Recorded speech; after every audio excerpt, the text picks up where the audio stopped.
At my son's luxury wedding, my new daughter-in-law slapped my wife across the face in front of 400 elite guests. She looked down at my wife's bleeding cheek and told her to get out, thinking we were just retired nobodies crashing her special day. My son just stood there and watched. He did not know that with one single phone call, I was about to wipe out his entire future, seize her family's estate, and turn their dream wedding into a federal crime scene. I am Langston, 75 years old, and the quiet architect of one of the largest private commercial real estate empires in Atlanta. Before I tell you exactly how I dismantled their lives piece by piece, let me know what city you are listening from in the comments below. Hit the like button and subscribe to the channel if you believe that disrespect should always be met with ruthless consequences. Now let me take you back to the exact moment my family was destroyed and my empire went to war. The sharp crack of skin against skin echoed over the soft jazz playing in the grand ballroom. It was a sound so sudden and violent that it seemed to suck the oxygen right out of the massive room. The jazz band on the stage stopped abruptly. The saxophone player lowered his instrument while the upright bass player slapped his hand over the thick strings to kill the vibration. The sudden silence that followed was heavier than a concrete vault. I was standing 10 feet away holding 2 glasses of sparkling cider when I saw my wife of 50 years, Josephine, stumble backward. Her custom designer glasses slipped from her face and shattered against the imported Italian marble floor. The sound of breaking glass was deafening in the heavy silence that fell over the 400 guests in attendance. Time seemed to slow down to an absolute crawl. I watched the shards of glass scatter across the floor, reflecting the light from the massive crystal chandeliers above us. I looked at Josephine. She touched her cheek where a thin line of deep red blood began to trickle down her dark skin, cut open by the massive diamond engagement ring I had paid for just 6 months ago. Josephine was 74 years old, but she still carried herself with the grace of a queen. We built our lives from nothing in the harsh streets of the city, working 3 jobs each just to keep the lights on in our tiny apartment decades ago. She was the woman who packed my lunches when I was pouring concrete in the freezing rain. And she was the woman who sat beside me in the boardroom when we made our first million. No one in my entire life had ever dared to raise a hand to her. Until tonight. Standing over her was Sutton, my brand new daughter-in-law. She was 26 years old, dressed in a custom silk gown that cost more than most people make in 5 years. Her face, which had been smiling flawlessly for the cameras all evening, was now twisted into an ugly mask of pure, arrogant disgust. "Get out of here, old woman!" Sutton spat, her voice ringing clear and sharp through the dead silence of the ballroom. "Nobody wants you here. You are ruining my perfect day." Sutton came from a family in Charleston that claimed to have old money. They were the kind of people who smiled at you with their teeth but looked at you like you were dirt on the bottom of their shoes. Sutton truly believed she was doing my son a favor by marrying him, bringing her supposed high society status to our black family. She thought I was just a retired blue-collar contractor who got lucky with a few modest investments. She thought my wife and I were an embarrassment to her carefully curated aesthetic. She had no idea that the very ground she was standing on, the $5,000 a night luxury estate hosting this reception, was owned by a shell company registered entirely in my name. I glanced over at the VIP tables where Sutton's parents, Richard and Evelyn, were seated. They did not look shocked. They did not rush forward to apologize for their daughter's violent, unprovoked outburst. Evelyn just took a slow sip of her martini, while Richard whispered something to the man next to him with a slight smirk on his face. They felt perfectly comfortable watching their daughter humiliate a black woman in public. To them, we were just the people funding the party. We were not equals. We were merely a stepping stone for their bankrupt family to maintain their wealthy facade. My eyes shifted immediately to my son, Andre. He was 28 years old, standing less than 3 feet away from the woman who had just assaulted his mother. This was the boy I had carried on my shoulders, the boy I had shielded from the ugly realities of the world. I spent 50 years building an empire so my son would never have to bow his head to anyone. I gave him the best education, the finest clothes, and the most exclusive connections. But in my quest to protect him from hardship, I had accidentally robbed him of his spine. I waited for him to react. I waited for the fire that should be in the belly of any man whose mother has just been struck. I waited for him to step between them, to grab his wife's arm, to demand an apology, and to throw her out of the room. I waited for him to prove that the blood running through his veins was mine. But Andre did absolutely nothing. He froze. He looked down at his expensive Italian leather shoes. He gripped his crystal champagne flute so tightly his knuckles turned white, but he refused to lift his head. He refused to look at his bleeding mother. He refused to look at me. The cowardice rolling off him was a physical stench in the air. He was choosing his side, and he was doing it through his pathetic, terrified silence. He was choosing the illusion of acceptance from this racist, bankrupt family over the mother who had kissed his bruised knees and stayed up all night when he was sick as a child. In that single frozen moment, 28 years of a father's unconditional love evaporated into thin air. It was not replaced by sadness. I did not feel the urge to cry. It was replaced by a cold, calculating clarity. I realized that my son was not a victim in this marriage. He was a willing accomplice. By standing there doing nothing, he was endorsing the disrespect. He was telling this arrogant little girl that she had permission to treat us like dirt beneath her expensive heels. He was proving that he was entirely unworthy of the legacy I had built for him. I did not shout. I did not rush forward to attack the girl or shake my son by his tailored lapels. Men who build empires from the ground up do not throw tantrums in public. We do not scream and cry and show our enemies our emotional cards. We calculate and we execute. I set the 2 glasses of cider down on a passing waiter's tray with steady, unshakable hands. I walked slowly across the marble floor. The crowd of wealthy elites parted for me like the Red Sea. No one dared to breathe. They just watched the old man walk toward the bride.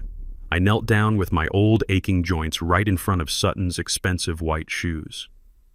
I carefully picked up the broken pieces of Josephine's glasses so nobody would step on them.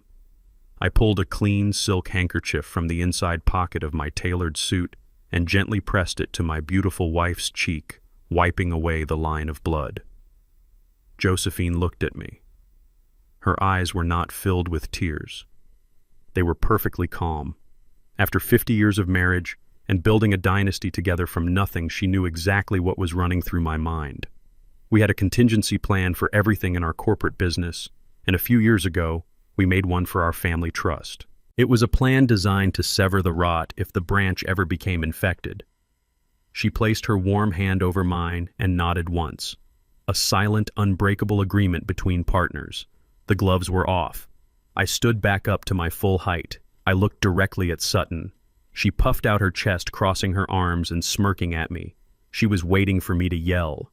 She was waiting for the angry black man stereotype to come out so she could play the fragile victim for her wealthy white relatives who were watching from the VIP tables. She wanted me to cause a scene so she could have security throw us out of our own son's wedding. I gave her absolutely nothing.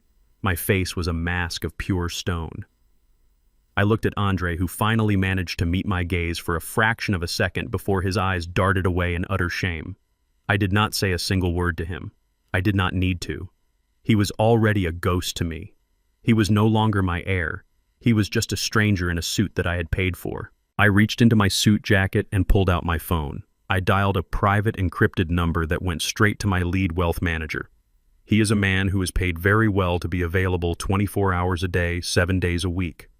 It rang only one time before he answered. I kept my eyes locked on Sutton's smug face as I spoke 3 simple words into the receiver. Execute Directive 0. I ended the call and slipped the phone back into my pocket. Sutton let out a condescending little laugh, clearly thinking I was just an old man trying to sound important to save face in front of her high society friends. She thought I was ordering a taxi to take my wife home. But her laugh died in her throat a few seconds later. A heavy mechanical clunk echoed loudly through the massive hall. The heavy oak double doors leading out of the grand ballroom had just slammed shut, and the electronic deadbolts locked from the outside. The green exit signs above the doors turned red. No one was leaving. The game had just begun. 10 seconds passed after the heavy oak doors locked shut. Sutton was still standing there with that arrogant smirk on her face, completely unaware that the ground beneath her expensive silk shoes was about to crumble. Then it happened. The grand ballroom plunged into absolute darkness. The romantic jazz music that had just started playing again was cut off mid-note, leaving a sickening mechanical hum in the air. The 400 elite guests gasped in unison. A wave of panic rippled through the sea of designer gowns and tailored tuxedos. They were the wealthiest people in Atlanta and Charleston, and they were not used to being kept in the dark. 5 seconds later, the emergency lights kicked on. They were not the warm, golden lights of the crystal chandeliers that had bathed the room in a soft, romantic glow all evening. These were harsh, blinding industrial halogen beams, the kind of lights you see in a prison courtyard or a warehouse loading dock. They cast ugly, sharp shadows across the faces of the socialites, making their expensive makeup look cheap and their panicked expressions look grotesque. The illusion of the perfect high society wedding was instantly shattered. It was replaced by the cold, hard reality of a lockdown. Sutton spun around in a circle, looking up at the ceiling in pure confusion. Her perfect aesthetic was ruined. She demanded to know what was going on, waving her hands at the waiters who had suddenly stopped serving champagne. Andre, my pathetic son, looked just as lost. He pulled out his phone, but there was no signal. The venue was equipped with signal jammers for high-security corporate events, and Directive Zero had just activated them all. We were completely isolated from the outside world, and I was the only man in the room holding the remote control. From the shadows near the catering kitchen, the venue manager stepped forward. His name was Marcus. He was a highly trained professional who had worked for my private management firm for 10 years. He walked with a stiff military posture, holding a wireless microphone. The harsh halogen lights reflected off his bald head. He did not look at the bride or the groom. He did not look at the screaming guests. He looked directly at me. I gave him a fraction of a nod. Marcus tapped the microphone twice. The heavy thud echoed through the massive speakers, silencing the murmurs of the crowd. "Ladies and gentlemen," Marcus said, his voice deep and entirely devoid of emotion. "May I have your immediate attention? Please remain calm. Due to an instant and catastrophic payment failure, all services for this event have been legally terminated. The catering staff, the musicians, and the hospitality crew are now off the clock. This private property is now officially closed. You have exactly 10 minutes to evacuate the premises before the local authorities arrive to arrest anyone remaining for criminal trespassing. Please proceed to the exits in an orderly fashion." The silence that followed his announcement was absolute. No one breathed. Then the room exploded into chaos. Women in diamond necklaces shrieked. Men in custom suits began shouting at the staff. Sutton stood frozen in the center of the dance floor, her jaw practically hitting the marble. She grabbed Andre's arm and shook him, demanding that he fix this immediately. She screamed at him to call the bank, to throw his platinum credit card at the manager, to do whatever it took to save her perfect night. But Andre just stared at his wallet, knowing deep down that every piece of plastic inside it was tied to the empire I built, and I had just burned it all to the ground. Sutton had made a fatal miscalculation when she decided to marry my son. She looked at me and saw an old black man who worked with his hands. She knew I had started out as a blue-collar contractor decades ago, pouring concrete and fixing roofs in the blistering Georgia heat. She assumed I was just a lucky retiree who managed to save enough pennies to put my son through a good school. She thought she was the one bringing prestige to this family with her empty Charleston pedigree. She did not know that the concrete I poured became the foundation of a real estate monopoly. She did not know that the holding company she wrote the $5,000 a night check to for this luxury estate was just one of 30 shell companies I owned. I owned the manicured lawns she walked on. I owned the crystal chandeliers hanging above her head. I owned the very marble floor where she had just shattered my wife's glasses. When she insisted on booking this exact estate for her wedding because it was the most exclusive venue in the state, I did not say a word. I let her sign the contract. I let her feel powerful. I wanted to see how she would behave when she thought she held all the cards. Tonight she showed her true colors, and she walked right into a steel trap that I had built with my own 2 hands. Through the panicked crowd, 2 figures pushed their way forward with violent entitlement. It was Richard and Evelyn Sutton's wealthy white parents. Richard's face was red and veins bulged in his neck. Evelyn looked like a cornered animal clutching her pearl necklace. They ignored the fact that my wife was standing next to me, pressing a bloody silk handkerchief to her face. They ignored the fact that their daughter had just committed a violent assault. All they cared about was their public image and the humiliation of being kicked out of a venue in front of their country club friends. Richard marched right up to me and shoved his finger inches from my face. "Listen to me, you old fool," he spat, his voice trembling with rage. "I do not know what kind of cheap stunt you think you are pulling here, but I will personally see to it that you are ruined. You are embarrassing my family. You are destroying my daughter's wedding. I know the mayor. I know the chief of police. I will sue you for every dime you have hidden in your little retirement fund. I will drag you through the courts until you are living on the street." Evelyn joined in her voice, a high-pitched screech that cut through the noise of the evacuating guests. "Fix this right now," she demanded, pointing a manicured finger at my chest. Go tell that manager to turn the lights back on and serve the food. You people are always ruining everything with your dramatic outbursts. Tell your wife to stop crying and go wash her face in the bathroom so we can get on with the evening. You people." The words hung in the air, dripping with generations of unearned arrogance. They truly believed that because their ancestors had money, they were untouchable. They believed that they could bark orders at me, and I would simply bow my head and obey, just like my son had done. They were entirely oblivious to the fact that Richard was currently drowning in $15 million of corporate debt to keep up this pathetic wealthy facade. They were screaming at the man who secretly owned the mortgage to their ancestral home. But I did not smile. I did not tell them who I really was. Not yet. The psychological torture had to be administered in precise doses to be effective. I looked at Richard. I looked at Evelyn. I let the silence stretch between us, letting their angry words echo off the cold walls. I wanted them to remember this exact moment later when they were standing in front of a bankruptcy judge. I wanted them to remember the moment they tried to intimidate a man who could buy and sell their entire bloodline before breakfast. I did not blink. I did not flinch away from Richard's pointing finger. I simply looked through him as if he were made of glass. I turned my back on the most powerful man in Charleston without uttering a single word. I placed my arm gently around Josephine's waist, pulling her close to my side. She was trembling slightly, not from fear, but from the adrenaline of the moment. She kept her head held high, refusing to let these people see her break. We began to walk toward the heavy oak doors which Marcus had just unlocked to let the panicked herd of guests escape into the night. As we walked away, I could hear Richard screaming behind me. He was shouting that I was a coward, that I was running away. Then I heard him yell to his wife to get his phone. He was dialing 911. He was calling the police to report me for ruining the wedding. He wanted me arrested for fraud. I kept walking my arm tight around the woman I loved more than life itself. Richard had no idea that calling the police was exactly what I wanted him to do. The trap was set, the doors were open, and the predators were about to become the prey. The drive away from the estate was completely silent. The heavy rain beat against the tinted windows of my town car, washing away the remnants of what was supposed to be a night of celebration. I sat in the back seat next to Josephine, holding her hand. She still had my silk handkerchief pressed firmly against her right cheek. The bleeding had slowed, but the cut from Sutton's massive diamond ring was deep. I told my driver to skip our estate and head directly to the emergency room at Emory University Hospital in downtown Atlanta.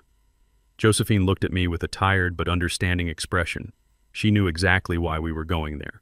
We were not going to the hospital simply to get a bandage or some pain medication. We were going there to build a weapon. In the state of Georgia, the law is very clear. If you strike a 74-year-old woman, you are not just committing a simple battery. You are committing a felony. It is classified as elder abuse. Rich white families like Sutton's are used to making their problems disappear with a few phone calls and a fat check. They think they can slap a black woman and just walk away because they assume we do not have the resources to fight back. But a certified medical report from an emergency room doctor detailing an unprovoked assault on a senior citizen is a piece of paper that no amount of old money can erase. We walked into the brightly lit emergency room. The harsh fluorescent lights were a sharp contrast to the elegant darkness of the wedding venue. The nurses immediately took us into a private examination room when they saw the blood on Josephine's face and the expensive clothes we were wearing. A young doctor came in to clean the wound. He asked what happened. I did not sugarcoat it. I did not try to protect my son's new bride. I looked the doctor right in the eye and told him that my wife was intentionally struck in the face by a 26-year-old woman named Sutton. I made sure he wrote down the exact name and the exact circumstances in his official medical chart.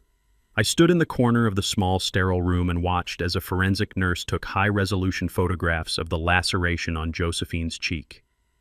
They documented the bruising that was already beginning to form around her jaw.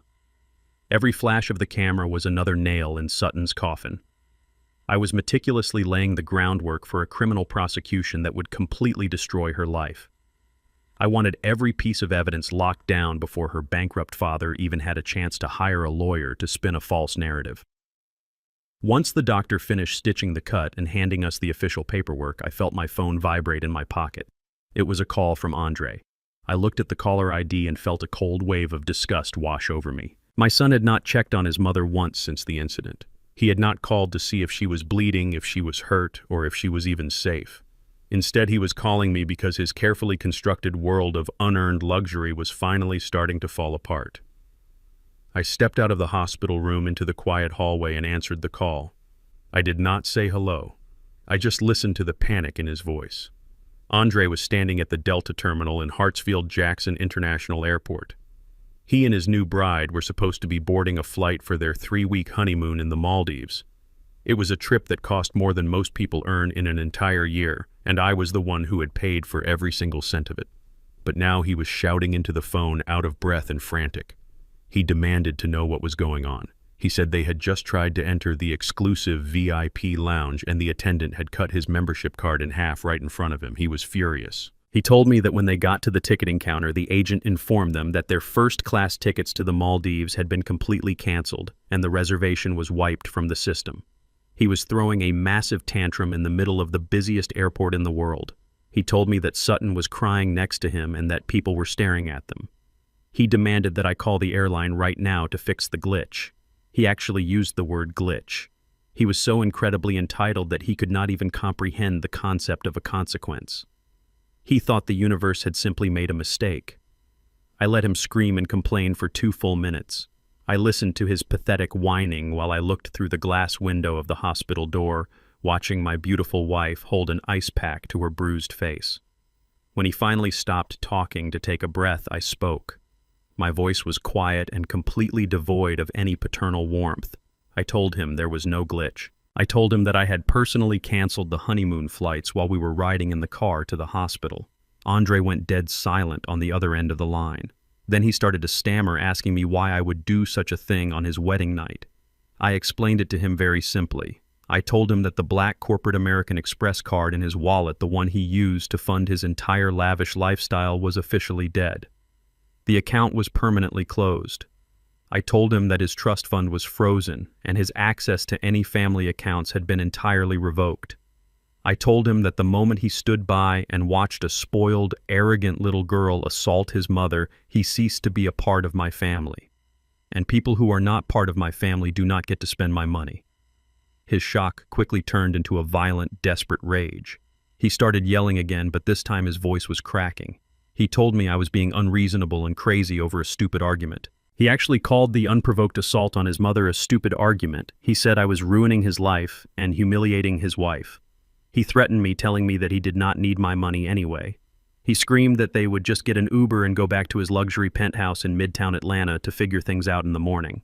He told me I would regret this when they cut me out of their lives forever. I did not argue with him. I did not try to teach him a lesson or explain the depth of my disappointment. He was far beyond saving. A man who defends the person who drew his mother's blood is a man who deserves to lose everything. So I gave him the only response his disrespect warranted. Total and absolute silence. I pulled the phone away from my ear and pressed the red button to end the call right in the middle of his angry ranting.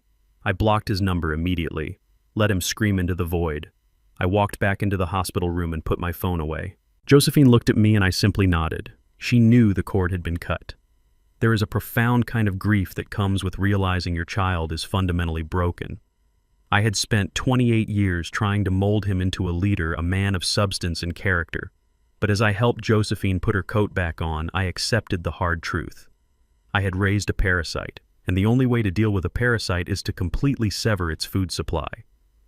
We walked out of the emergency room and stepped back into the cold, rainy Atlanta night. My driver opened the door for us and we slid into the quiet sanctuary of the car. I instructed him to take us home to our estate in Buckhead. As the city lights blurred past the windows, I felt a strange sense of peace settle over me. For years, I had been carrying the weight of Andre's incompetence. I had been quietly fixing his mistakes, covering his massive credit card bills, and ignoring the glaring flaws in his character because I wanted to believe he would eventually mature. Tonight, Sutton had done me a massive favor. By slapping my wife, she had shattered the illusion once and for all. She forced me to wake up and see the ugly reality of who my son truly was. They thought they had won. They thought they could take my money and walk all over my blood. But they were playing checkers while I was moving the final pieces on a chessboard they did not even know existed. While my car drove smoothly toward the safety of our gated estate, I pulled out my tablet to check the security network. Andre was arrogant and stupid. but he was also predictable.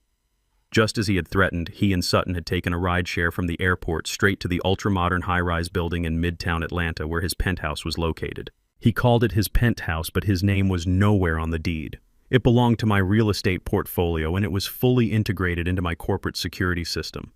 I opened the live feed from the security camera positioned right outside the front door of the penthouse. The high-definition video showed Andre and Sutton stepping out of the elevator. They looked exhausted, wet from the rain, and thoroughly miserable. Sutton was carrying her heavy wedding dress in her arms, mascara running down her face. Andre marched up to the sleek black door looking furious. He reached out to place his thumb on the biometric fingerprint scanner, expecting the door to slide open and welcome him into his multi-million-dollar sanctuary. He pressed his thumb against the glass pad. The scanner beeped a sharp, harsh tone. The circular light around the scanner did not turn its usual welcoming green. Instead, it flashed a bright, angry red. Access denied. Andre frowned and wiped his thumb on his shirt, thinking the scanner was just dirty. He pressed it again. Another harsh beep. Another red light. He tried his index finger. Red. He tried typing his emergency backup code into the glowing keypad. The screen flashed the words, "Security Lockout," in bold white letters. I sat in the back of my town car watching the live feed with a cold, steady heart as my son finally realized the terrible truth. He was locked out of his home, locked out of his wealth, and locked out of his future. The real nightmare had just begun. The rain was still pouring down on the city of Atlanta when my security team sent the first alert to my secure tablet. My son and his new bride had been completely locked out of the luxury penthouse in Midtown. With his corporate credit cards permanently deactivated and his bank accounts frozen, they had nowhere to go. They were forced to take a cheap ride share to a rundown motel right off the interstate. It was a stark contrast to the $5,000 a night estate they had just been evicted from. I imagined Sutton sitting in that damp, cheap motel room wearing a custom silk wedding gown that was now ruined by the rain and dirt. A smart person would have taken that moment to reflect on their mistakes and beg for forgiveness. But Sutton was not smart. She was arrogant, and she possessed a dangerous kind of privilege that made her believe she could never truly lose. Instead of reflecting, she pulled out her phone and decided to go to war.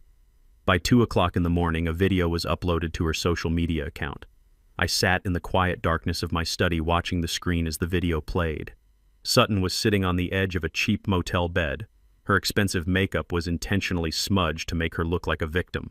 She looked directly into the camera and forced her eyes to fill with tears. Her voice trembled perfectly as she began to weave a narrative built entirely on lies.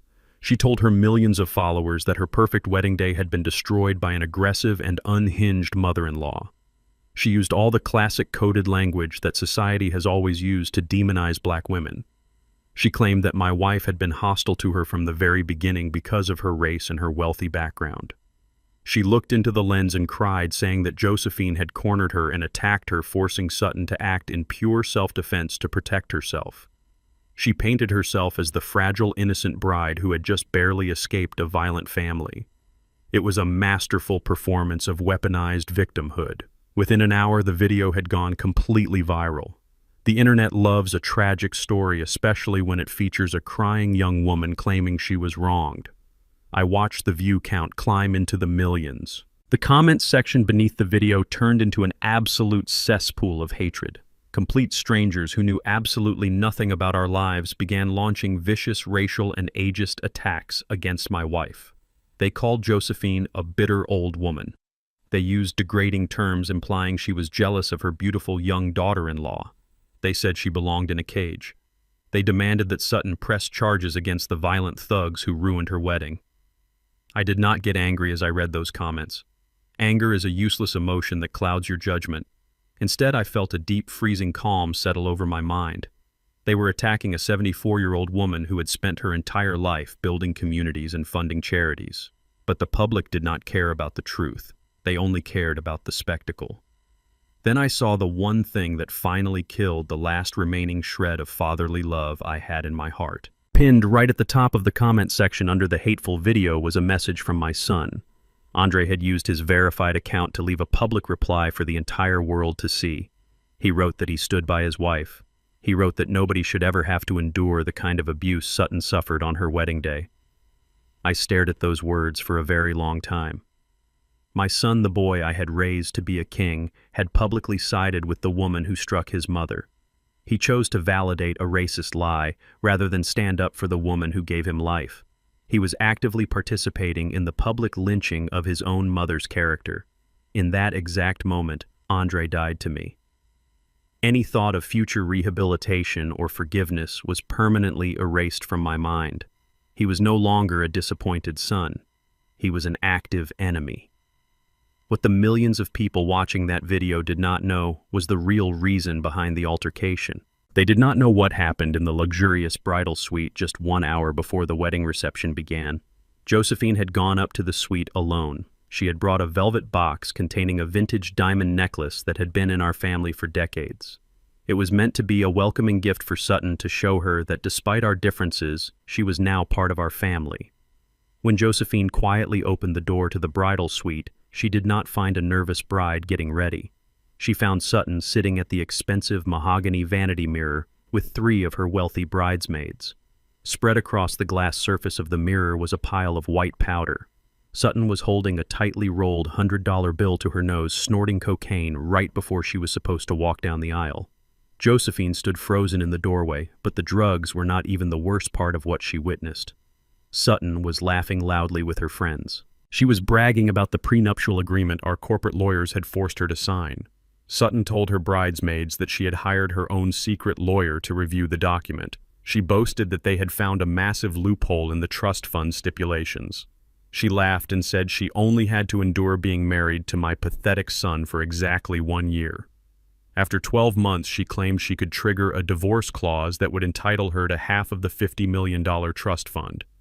She referred to Andre as a stupid meal ticket and called our family a bunch of gullible fools who were desperate for white validation. My wife heard every single word. Josephine did not scream and she did not throw a fit. She walked calmly into the room and placed the velvet box on the table. Sutton froze, dropping the rolled-up bill when she realized she had been caught. Josephine looked her right in the eye. She told Sutton to wash her face, pack her bags, and leave the estate immediately. She promised that if Sutton walked out the back door quietly, we would handle the cancellation of the wedding with dignity and keep her drug use a secret. But Sutton was high on cocaine and drunk on her own arrogance. She thought she was untouchable.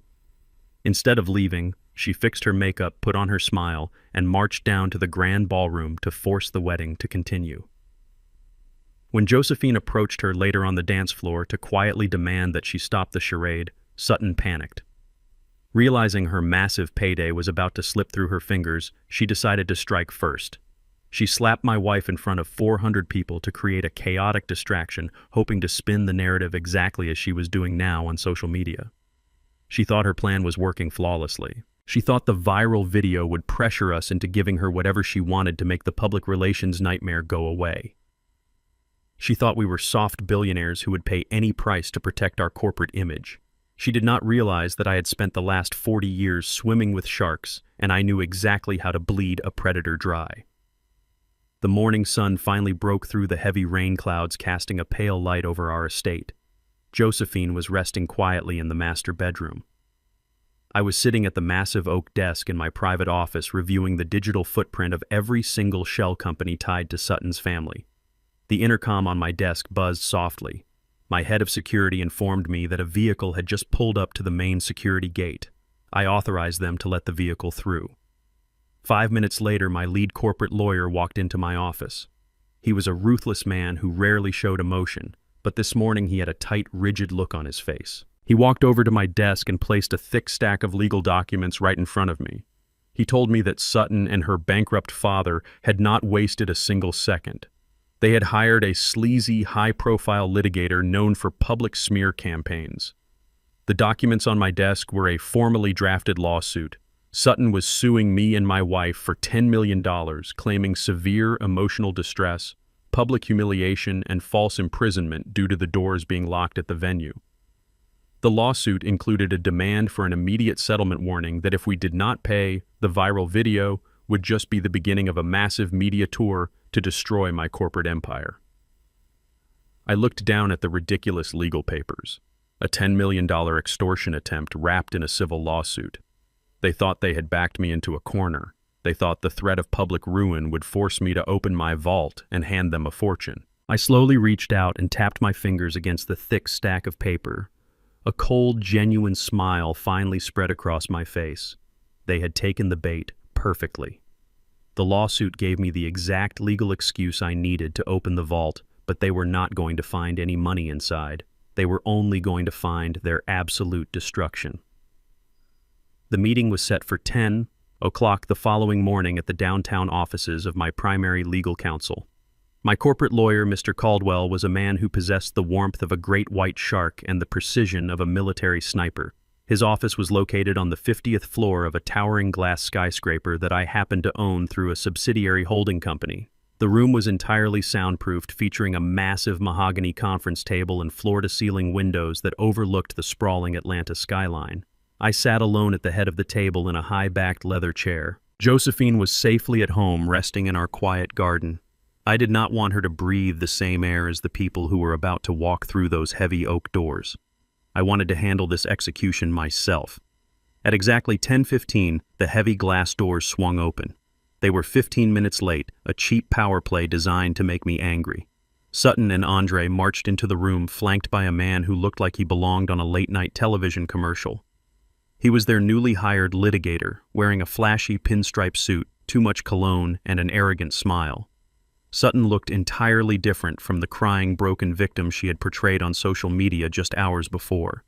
She was wearing a tailored designer dress, carrying a luxury leather handbag, and projecting an air of absolute triumph.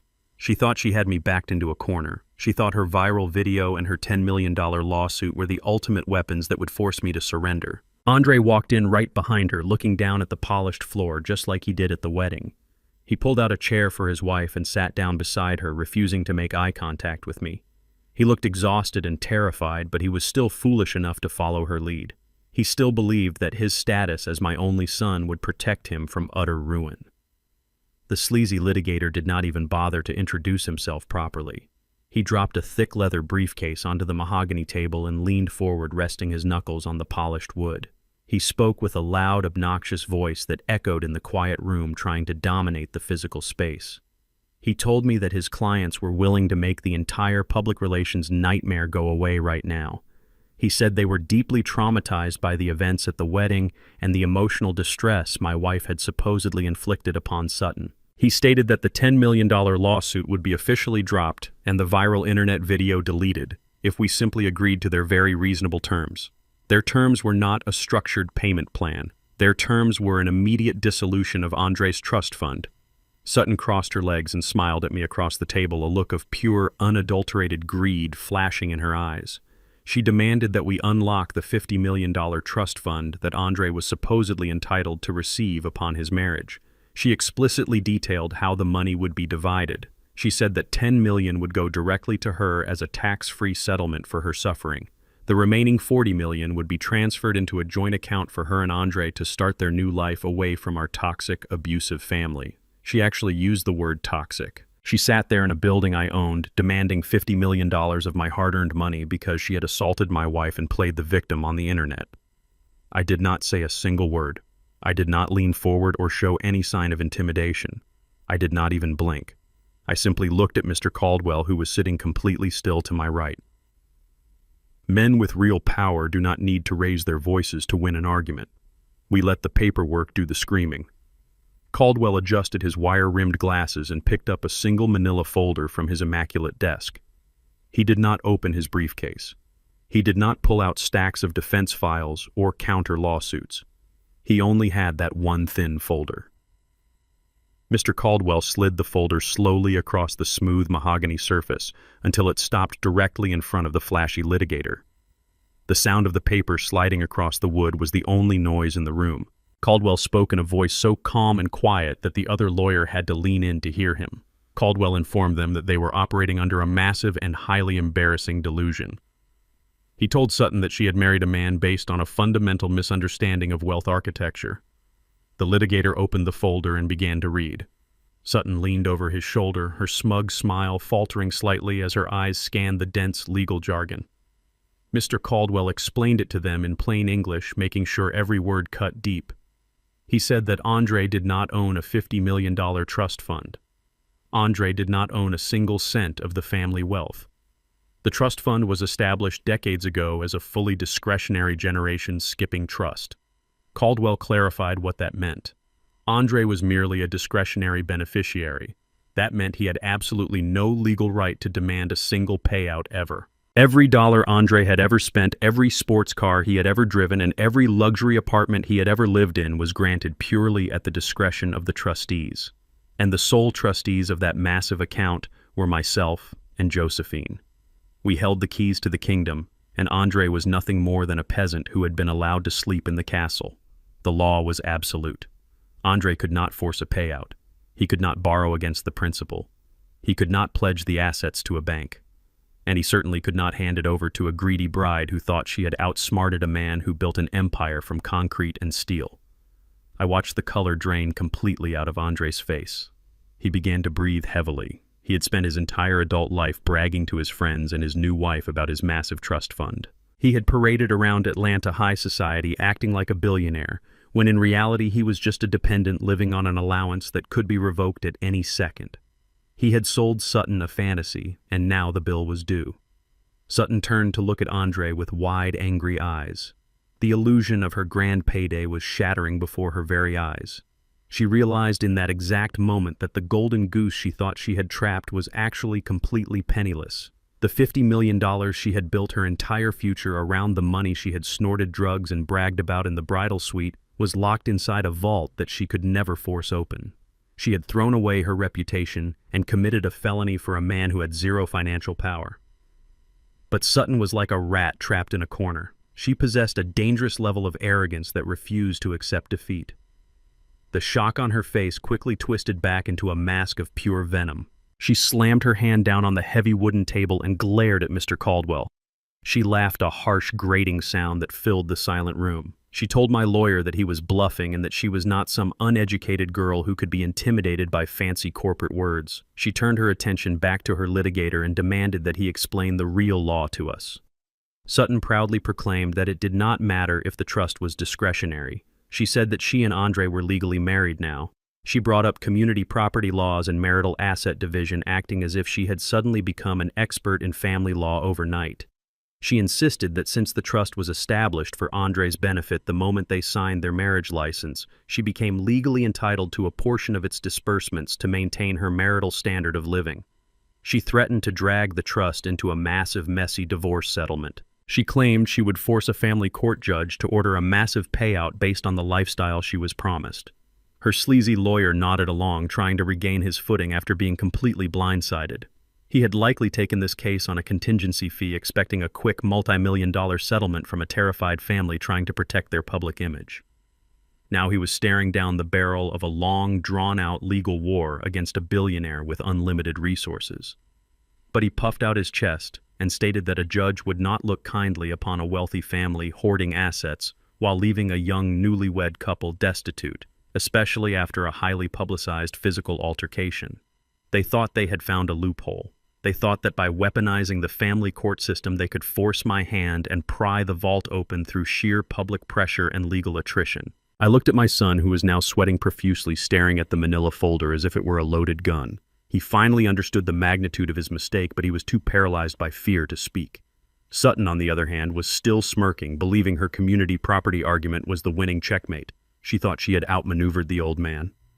I gave Mr. Caldwell another slow, deliberate nod. The game was over. It was time to spring the final trap and watch the steel jaws snap shut around their entire future. Mr. Caldwell did not argue with their legal theories. He did not raise his voice or tell them they were wrong about community property. He simply reached across the table and flipped the heavy legal document to page 47.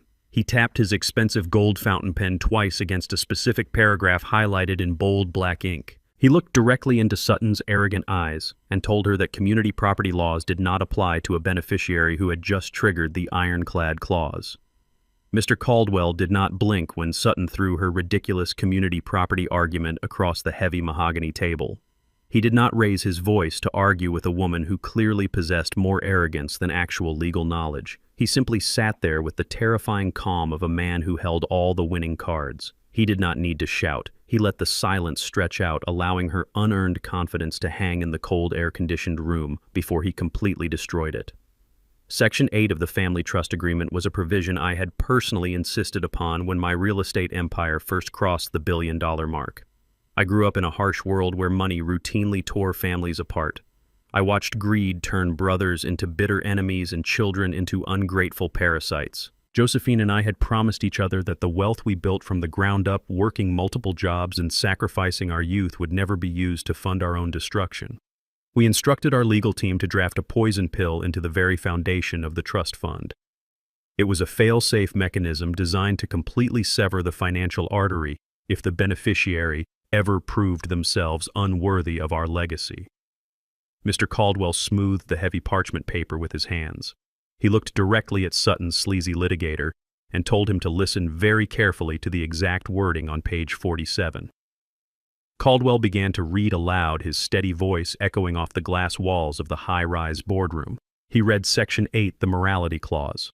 The legal language was absolute and unforgiving. It stated that any physical or psychological harm inflicted upon the grantors, meaning myself and Josephine, by a beneficiary or their legally wedded spouse would result in instantaneous and permanent disinheritance. Caldwell did not stop there. He continued reading the precise stipulations of the clause, ensuring they understood the gravity of their situation. The document mandated that the moment an act of aggression was documented, the beneficiary would be completely stripped of all current and future access to the trust assets. There was no grace period. There was no mandatory arbitration required to prove intent. There was no Board of Trustees vote needed to enforce the penalty. The disinheritance was triggered automatically the exact second Sutton raised her hand and struck my wife in front of 400 witnesses. The silence that blanketed the boardroom was so profound you could hear the faint hum of the ventilation system above us. The flashy litigator who had marched into my building demanding $10 million just moments ago was suddenly completely speechless. He stared at the manila folder as if it had magically transformed into a venomous snake. He knew exactly what that clause meant. Any competent lawyer would know that a generation-skipping discretionary trust fortified with a strict morality clause is virtually impenetrable. Sutton, however, was not a lawyer. She was a spoiled child who had spent her entire life manipulating people to get what she wanted. She looked back and forth between Mr. Caldwell and her own attorney, waiting for someone to object. When her attorney remained silent, she let out a loud scoff of disbelief. She leaned across the table and told Mr. Caldwell that a piece of paper could not just magically erase her husband's money. She reiterated her flawed belief that she was protected by marital rights. She arrogantly told my lawyer that her father would tie this up in family court for the next 10 years if he had to. Mr. Caldwell adjusted his wire-rimmed glasses and looked at her with a mixture of pity and absolute disdain. He calmly explained to her that she could not tie up assets that no longer existed. He told her that as of midnight on the evening of the wedding, all accounts associated with Andre had been legally dissolved and absorbed back into the primary corporate holding company. Caldwell pointed out that the official medical report from Emory University Hospital documenting the felony assault on Josephine had already been formally filed and attached to the trust dissolution papers. The legal requirements for the morality clause had been met flawlessly. The litigator sitting next to Sutton slowly began to close his leather briefcase. He had taken this case expecting a quick and easy payday from an old man trying to avoid a public scandal. Now he realized he had walked into a legal slaughterhouse. He knew that fighting a morality clause backed by a documented emergency room visit and 400 eyewitnesses was a completely unwinnable battle. Furthermore, he realized that the wealthy young couple he was representing had absolutely no money to pay his exorbitant hourly legal fees. He clicked the brass locks on his briefcase shut and pushed his chair back from the table, preparing to abandon a sinking ship. Sutton watched her attorney backing away, and genuine panic finally began to claw at her throat. The smug, victorious smile that had been plastered on her face since she walked into the building completely melted away. Her perfectly manicured hands began to tremble. She turned her head slowly and looked at Andre. My son was sitting completely paralyzed in his high-backed leather chair. The terrifying reality of his situation was finally crushing him under its immense weight. For 28 years, Andre had lived safely inside a protective bubble of limitless wealth. He had never applied for a mortgage. He had never worried about paying a credit card bill. He had never even held a real job. His entire identity was wrapped up in the fact that he was the golden heir to my massive real estate empire. He wore bespoke suits, drove imported Italian sports cars, and threw thousands of dollars away on expensive champagne just to impress his shallow friends. But underneath all the expensive clothes and the unearned arrogance, Andre was absolutely nothing. He had no real-world skills to fall back on. He had no professional network outside of the people who were only using him for my money. He was just a weak, pathetic boy who had stood by and watched his mother bleed because he was too much of a coward to stand up to his spoiled bride. And now, because of that exact cowardice, he had lost the one thing that made him valuable to the woman sitting next to him. I sat at the head of the table and watched my son hyperventilate. His chest was heaving and heavy beads of sweat were forming on his forehead. He looked across the massive table at me, his eyes wide with pure terror. He opened his mouth to speak, but no words came out. He wanted to apologize. He wanted to beg for a second chance. He wanted to tell me that it was all a big mistake and that he truly loved his mother. But I gave him absolutely nothing. I did not glare at him in anger. I did not smile triumphantly at his ruin. I simply looked at him with the cold, indifferent stare of a man looking at a complete stranger on the street. Sutton was watching him too. I could see the gears turning violently inside her head as she processed the catastrophic shift in her reality. She had spent months plotting and scheming behind our backs. She had endured what she considered to be a degrading relationship with a black man just so she could secure her luxurious financial future. She had snorted cocaine in the bridal suite and bragged to her friends about the millions she was going to extract from our gullible family. She had slapped an elderly woman in public and launched a viral smear campaign on the internet, all to force my hand and secure her payout. And it had all been for absolutely nothing. She had not married a billionaire heir. She had married a broke, unemployed man with no access to housing, no credit cards, and no future. She was legally bound to a massive liability. The $50 million payday she had dreamed of was gone forever, locked away behind an impenetrable legal wall that she could never breach. The realization hit her like a physical blow to the stomach. Her face turned pale, making the heavy makeup around her eyes look harsh and unnatural. The grand illusion of her high society superiority shattered right there in my corporate boardroom. She was a woman drowning in debt from a bankrupt family, and she had just legally tied herself to a man who could not even afford to buy her a cup of cheap coffee. The silence in the room stretched on, becoming thick and suffocating. Sutton's breathing became fast and erratic. She slowly stood up from her chair, her designer dress rustling loudly in the quiet room. She did not look at me. She did not look at Mr. Caldwell or her fleeing attorney. She turned her entire body toward my son. The transition was immediate and terrifying to witness. The fragile woman who had just posted a crying video on the internet claiming she loved her husband and was defending their sacred marriage completely vanished. The victim mask fell off, revealing the vicious, calculating predator underneath. All the anger, all the public humiliation, and all the crushing disappointment that she was feeling instantly locked onto Andre. She looked down at him, sitting there sweating and terrified, and her eyes narrowed into dark slits of pure hatred. She realized that he had known about the discretionary nature of the trust all along. She realized that he had lied to her about his level of control over the money just to get her to marry him. He had played the role of a powerful billionaire, but he was nothing more than an obedient lapdog who had just been kicked out of the house. Sutton clenched her fists at her sides until her knuckles turned white. She leaned down, placing her hands on the armrests of his chair, trapping him. Her face was only inches away from Andre's sweating forehead. The boardroom was perfectly silent, waiting for the inevitable explosion. The trap I had set had worked flawlessly. I did not have to raise my voice or lift a single finger to destroy them. I simply removed the money and let their own toxic greed tear them apart from the inside. Sutton took a deep, ragged breath, preparing to unleash hell on the man she had sworn to love just 48 hours ago. Sutton stormed out of the boardroom, leaving her flashy litigator behind. She did not wait for Andre. She marched to the elevator, her designer heels clicking furiously against the marble floor. Andre stumbled after her like a lost dog. He was completely numb. The $50 million he thought was his birthright was gone forever. When they reached the ground floor, the reality of their situation hit them like a heavy freight train. They had no car to take them home. Andre's black corporate credit card was dead. Sutton had to use her own nearly maxed-out personal credit card to call a cheap rideshare. They stood on the busy sidewalk in the humid Atlanta heat, waiting for a battered sedan to pick them up. It was a humiliating downgrade for a couple who had flown exclusively on private jets just a week prior. Sutton sat in the back of the cheap car, biting her nails as her mind raced to find a way out of the massive hole she had dug for herself. She told the driver to take them to the Piedmont Elite Country Club.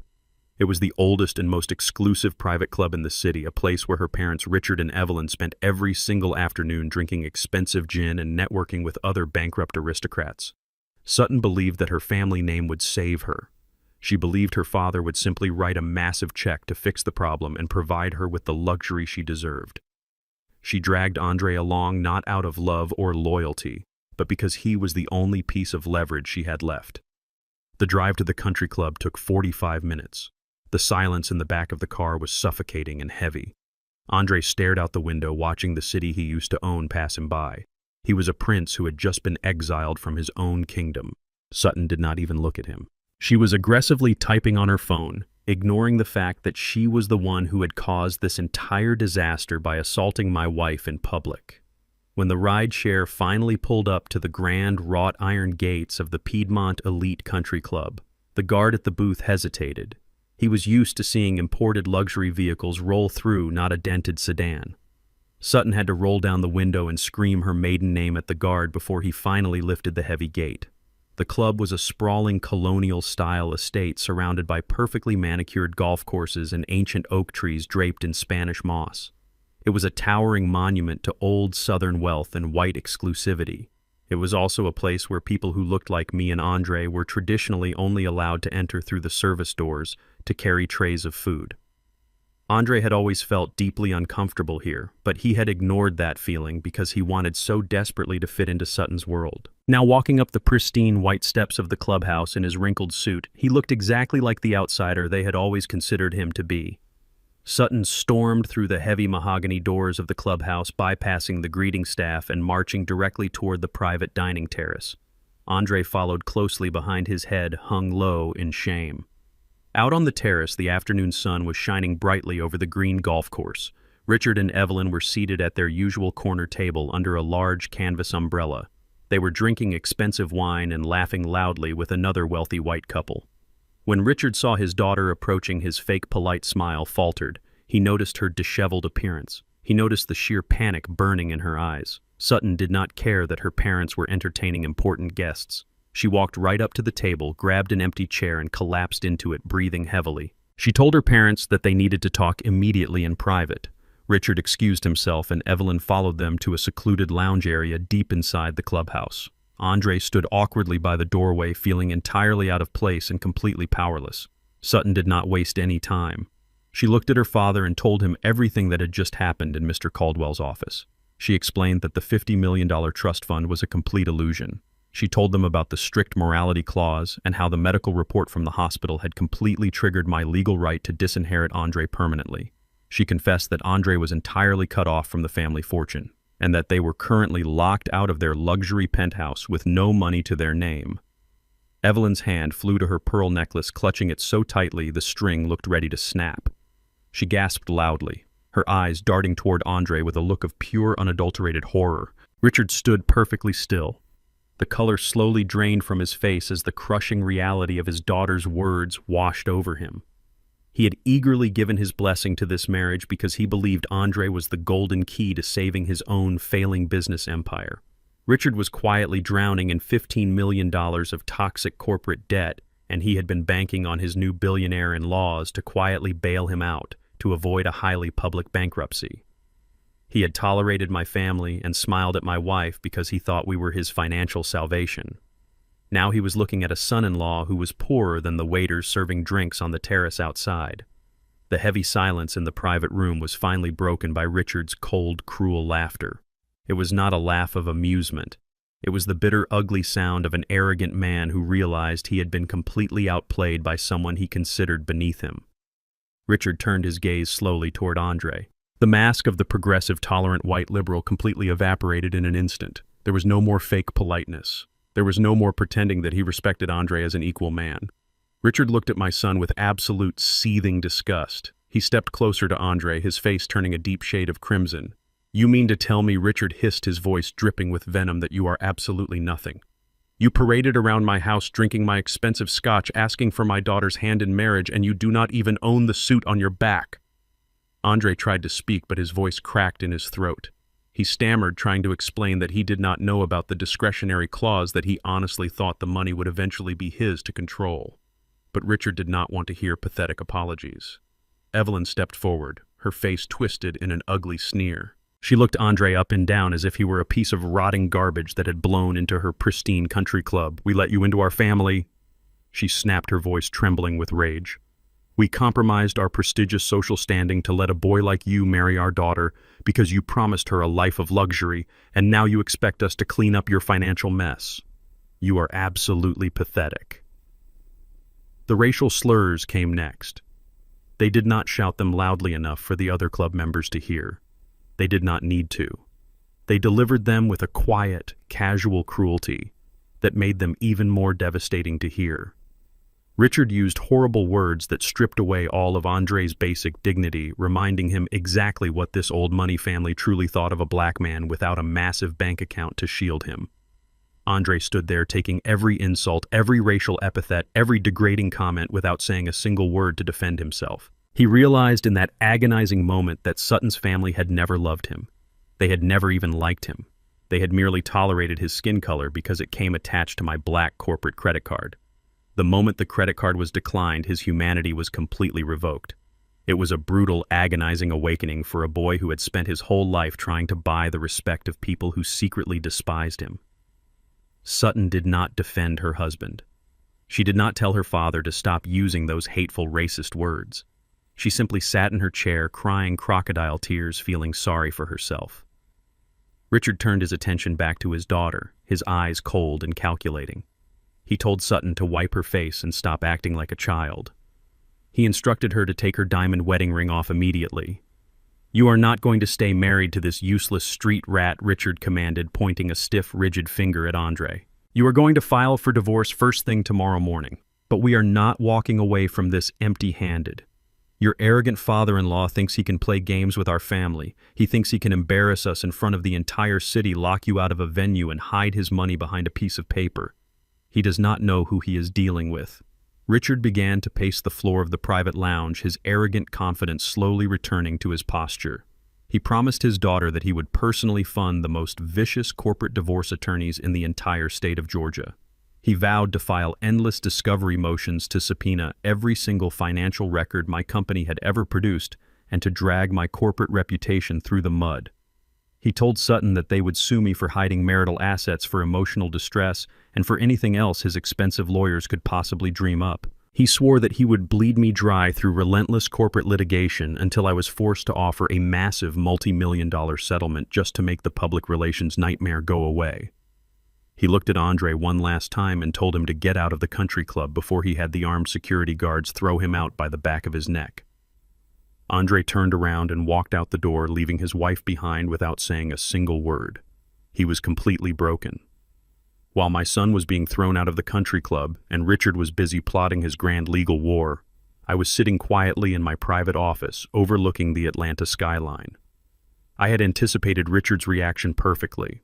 I knew that a desperate, arrogant man would choose to attack rather than retreat. I knew he would threaten to use his old money connections to destroy my business through the court system. What Richard did not know was that his old money was already completely gone. I poured myself a cup of dark black coffee and walked over to my heavy oak desk. My secure corporate iPad was sitting on the polished wood. The screen suddenly lit up with a high-priority notification from my shadow hedge fund manager. I picked up the device and read the single line of text on the bright screen. The trap had been perfectly primed. It was time to pull the secondary trigger and show Richard exactly who owned his world. Richard was a man who truly believed that his social status and his skin color made him completely bulletproof. After throwing my son out of the country club, he sat back down at the shaded table with his daughter. He ordered another glass of expensive gin and told Sutton to wipe her tears. He promised her that the nightmare was over and that he was going to personally ensure her financial survival. He told her that he would hire the most ruthless corporate divorce attorneys in the state to tear my family apart. To prove his power, Richard pulled his expensive smartphone from his jacket pocket and opened his private banking application. He intended to transfer $500,000 directly into Sutton's personal checking account. It was meant to be a swift down payment for a luxury condominium in the city and a retainer for the legal team. He typed the massive amount into the screen with absolute arrogant confidence and pressed the button to execute the wire transfer. He took a sip of his drink, waiting for the confirmation screen. Instead, a red error message flashed brightly across the glass. The notification simply read, "Insufficient funds and account frozen." Richard frowned in annoyance, assuming it was nothing more than a simple banking glitch. Men of his supposed caliber do not get error messages on their accounts. He immediately dialed the direct line to his personal wealth manager at the regional bank in Charleston. He fully expected the man to answer on the first ring with groveling apologies and an immediate fix, but the banker on the other end of the line did not apologize. His voice was shaking with pure panic. The manager informed Richard that the wire transfer was not blocked by a technical error. He explained that all corporate accounts, personal checking accounts, and emergency lines of credit tied to the family name were legally frozen by a direct court order. A primary creditor holding the massive debt for Richard's failing logistics company had just executed an emergency freeze on all assets, citing a critical breach of financial covenants. Richard felt the blood completely drain from his face. His hand trembled so violently that he dropped his crystal glass onto the patio floor. He ended the call without another word and stood up, leaving his daughter sitting alone at the table in confusion. He ran out of the country club, threw himself into his luxury car, and drove recklessly toward his corporate headquarters. While Richard was speeding down the highway in a blind panic, I was sitting comfortably in my quiet office overlooking the Atlanta skyline, pouring myself a second cup of dark coffee. I had been waiting for this exact moment for 3 long months. When Andre first brought Sutton to our estate and proudly announced his engagement, my instincts immediately warned me that something was terribly wrong with her family. I did not smile and nod like a foolish old man eager for white validation. Instead, I hired the most thorough and ruthless private investigator in the state of Georgia. I paid him a massive premium to bypass the public records and dig deep into the pristine background of Sutton's supposedly wealthy old money family. The investigator returned a week later with a goldmine of pathetic secrets. He uncovered a truth that was both hilariously tragic and incredibly useful for my long-term planning. The old money prestige that Richard and Evelyn constantly bragged about at their country club dinners was nothing more than a carefully maintained mirage. Their massive ancestral mansion in Charleston was mortgaged to the absolute limit, but their real vulnerability lay in Richard's primary business. His regional logistics and trucking company had been quietly bleeding cash for the past 5 years. Richard was an arrogant man who refused to adapt to modern technology. He still ran his dispatch operations on outdated paper ledgers and refused to upgrade his decaying fleet of delivery trucks. To cover his massive operating losses and maintain his luxurious high society lifestyle, Richard had taken out incredibly toxic loans from various secondary banks. He had accumulated exactly $15 million in high-interest short-term corporate debt. He was a man standing on a trap door with a heavy rope tied around his neck, just waiting for someone to pull the lever. I decided that I was going to be the man whose hand rested on that lever. I did not tell Andre about my discovery because my son was too weak and would have ruined the plan. Instead, I called my shadow wealth manager and gave him a very specific set of instructions. We set up a proxy hedge fund registered in Delaware with absolutely zero public ties to my name or my real estate empire. Using this ghost entity, my manager aggressively approached the regional banks that held Richard's toxic loans. Those banks were absolutely desperate to get the failing debt off their books before the company officially filed for bankruptcy. They happily sold the debt to my proxy fund for pennies on the dollar without ever knowing who the real buyer was. Over the course of 3 quiet weeks, I successfully acquired total and absolute control over Richard's entire financial existence. By the time Sutton put on her white dress and walked down the aisle, I was already the undisputed master of her family's fate. I became their largest and most dangerous creditor. Richard burst through the heavy glass doors of his corporate headquarters completely out of breath. The building was aging and poorly maintained, a physical reflection of his failing leadership. He ran straight into the executive boardroom, where his chief financial officer was already sitting, surrounded by stacks of financial documents and looking entirely defeated. The officer looked up at Richard with pale, terrified eyes. He explained that an unknown Delaware hedge fund had just declared a total default on all their consolidated loans. The fund had legally frozen the operating accounts and was preparing to seize the physical assets of the company. The officer explained that they had effectively been cut off from their oxygen supply. The company could no longer make payroll, they could not buy fuel for their delivery trucks, and they could not even pay the mortgage on the Charleston family estate. Richard was absolutely furious. He relied heavily on his skin color and his privilege to bully people into submission. He believed that he could intimidate any corporate entity over the phone. He demanded the direct contact number for the hedge fund manager listed on the legal injunction. He ordered his financial officer to dial the number and put the call on speakerphone right there in the middle of the boardroom. Richard adjusted his expensive tie and cleared his throat. He fully intended to use his country club charm and empty promises to negotiate a grace period. He truly thought he could buy his way out of a $15 million crisis with a fake smile and a few arrogant demands. The phone rang twice before the line connected, but the call did not route to a busy corporate office in Delaware. The call was routed directly to the secure smartphone sitting right in front of me on my heavy oak desk in Atlanta. I picked up the device and listened to the heavy, panicked breathing echoing through the speaker. Richard barked his name with forced authority and demanded to know exactly who he was speaking to. He demanded that his corporate accounts be unfrozen, immediately threatening massive retaliatory lawsuits and claiming he had powerful political connections in the state government. He yelled that they had no right to freeze his assets without a formal hearing. I let him rant and scream for a full continuous minute. I let him completely exhaust his false authority and run out of breath. The silence on the secure line became heavy and terrifying. When I finally spoke, my voice was smooth, deep, and entirely devoid of any emotion. I asked him a very simple question. I asked Richard if the expensive drinks at the Piedmont Elite Country Club were refreshing. I asked him if he still felt comfortable using racial slurs against a black man now that his bank accounts were empty.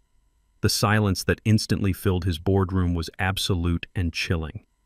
I could practically hear his heart stop beating through the phone. Richard recognized my steady voice immediately. The arrogant white knight who had promised to destroy my family just an hour ago was now suddenly paralyzed by the terrifying realization of his own utter vulnerability. Richard began to stammer heavily. His brain simply could not process the catastrophic reality of the situation. He asked me how this was even possible. He asked what kind of illegal trick I was playing on his family. I told him very clearly that there were no tricks. I explained that while he was busy pretending to be a billionaire aristocrat, I was busy legally purchasing his entire reality. I informed him that the Delaware hedge fund did not exist, and that I personally owned every single piece of toxic debt attached to his failing name. I told him that I owned the loans on his decaying trucks. I owned the mortgage on his corporate headquarters. And most importantly, I owned the deed to his precious ancestral mansion in Charleston. The realization completely broke him. His progressive mask, his aristocratic pride, his racist superiority, all of it crumbled into pathetic dust in a matter of seconds. He was completely at the mercy of the man he secretly despised. Richard started to beg. His voice cracked and whined like a beaten dog. He pleaded for a private meeting. He asked for a chance to sit down and discuss a reasonable payment plan like civilized men. I refused his request immediately. I told Richard that civilized men do not strike elderly women in the face, and they certainly do not call my son degrading names in a country club. I told him he lost the right to be treated with respect the moment he allowed his daughter to disrespect my wife. I did not raise my voice as I delivered the final devastating blow. I informed Richard that the original loan agreements he foolishly signed included a strict financial health clause. Because his company was now officially insolvent, I had the absolute legal right to call in the entire $15 million debt immediately. I issued a formal emergency margin call right there on the open phone line. I told Richard he had exactly 48 hours to wire $15 million in cash directly into my holding account. I promised him that if the money was not transferred in full by that exact deadline, I would execute a hostile corporate takeover without any hesitation.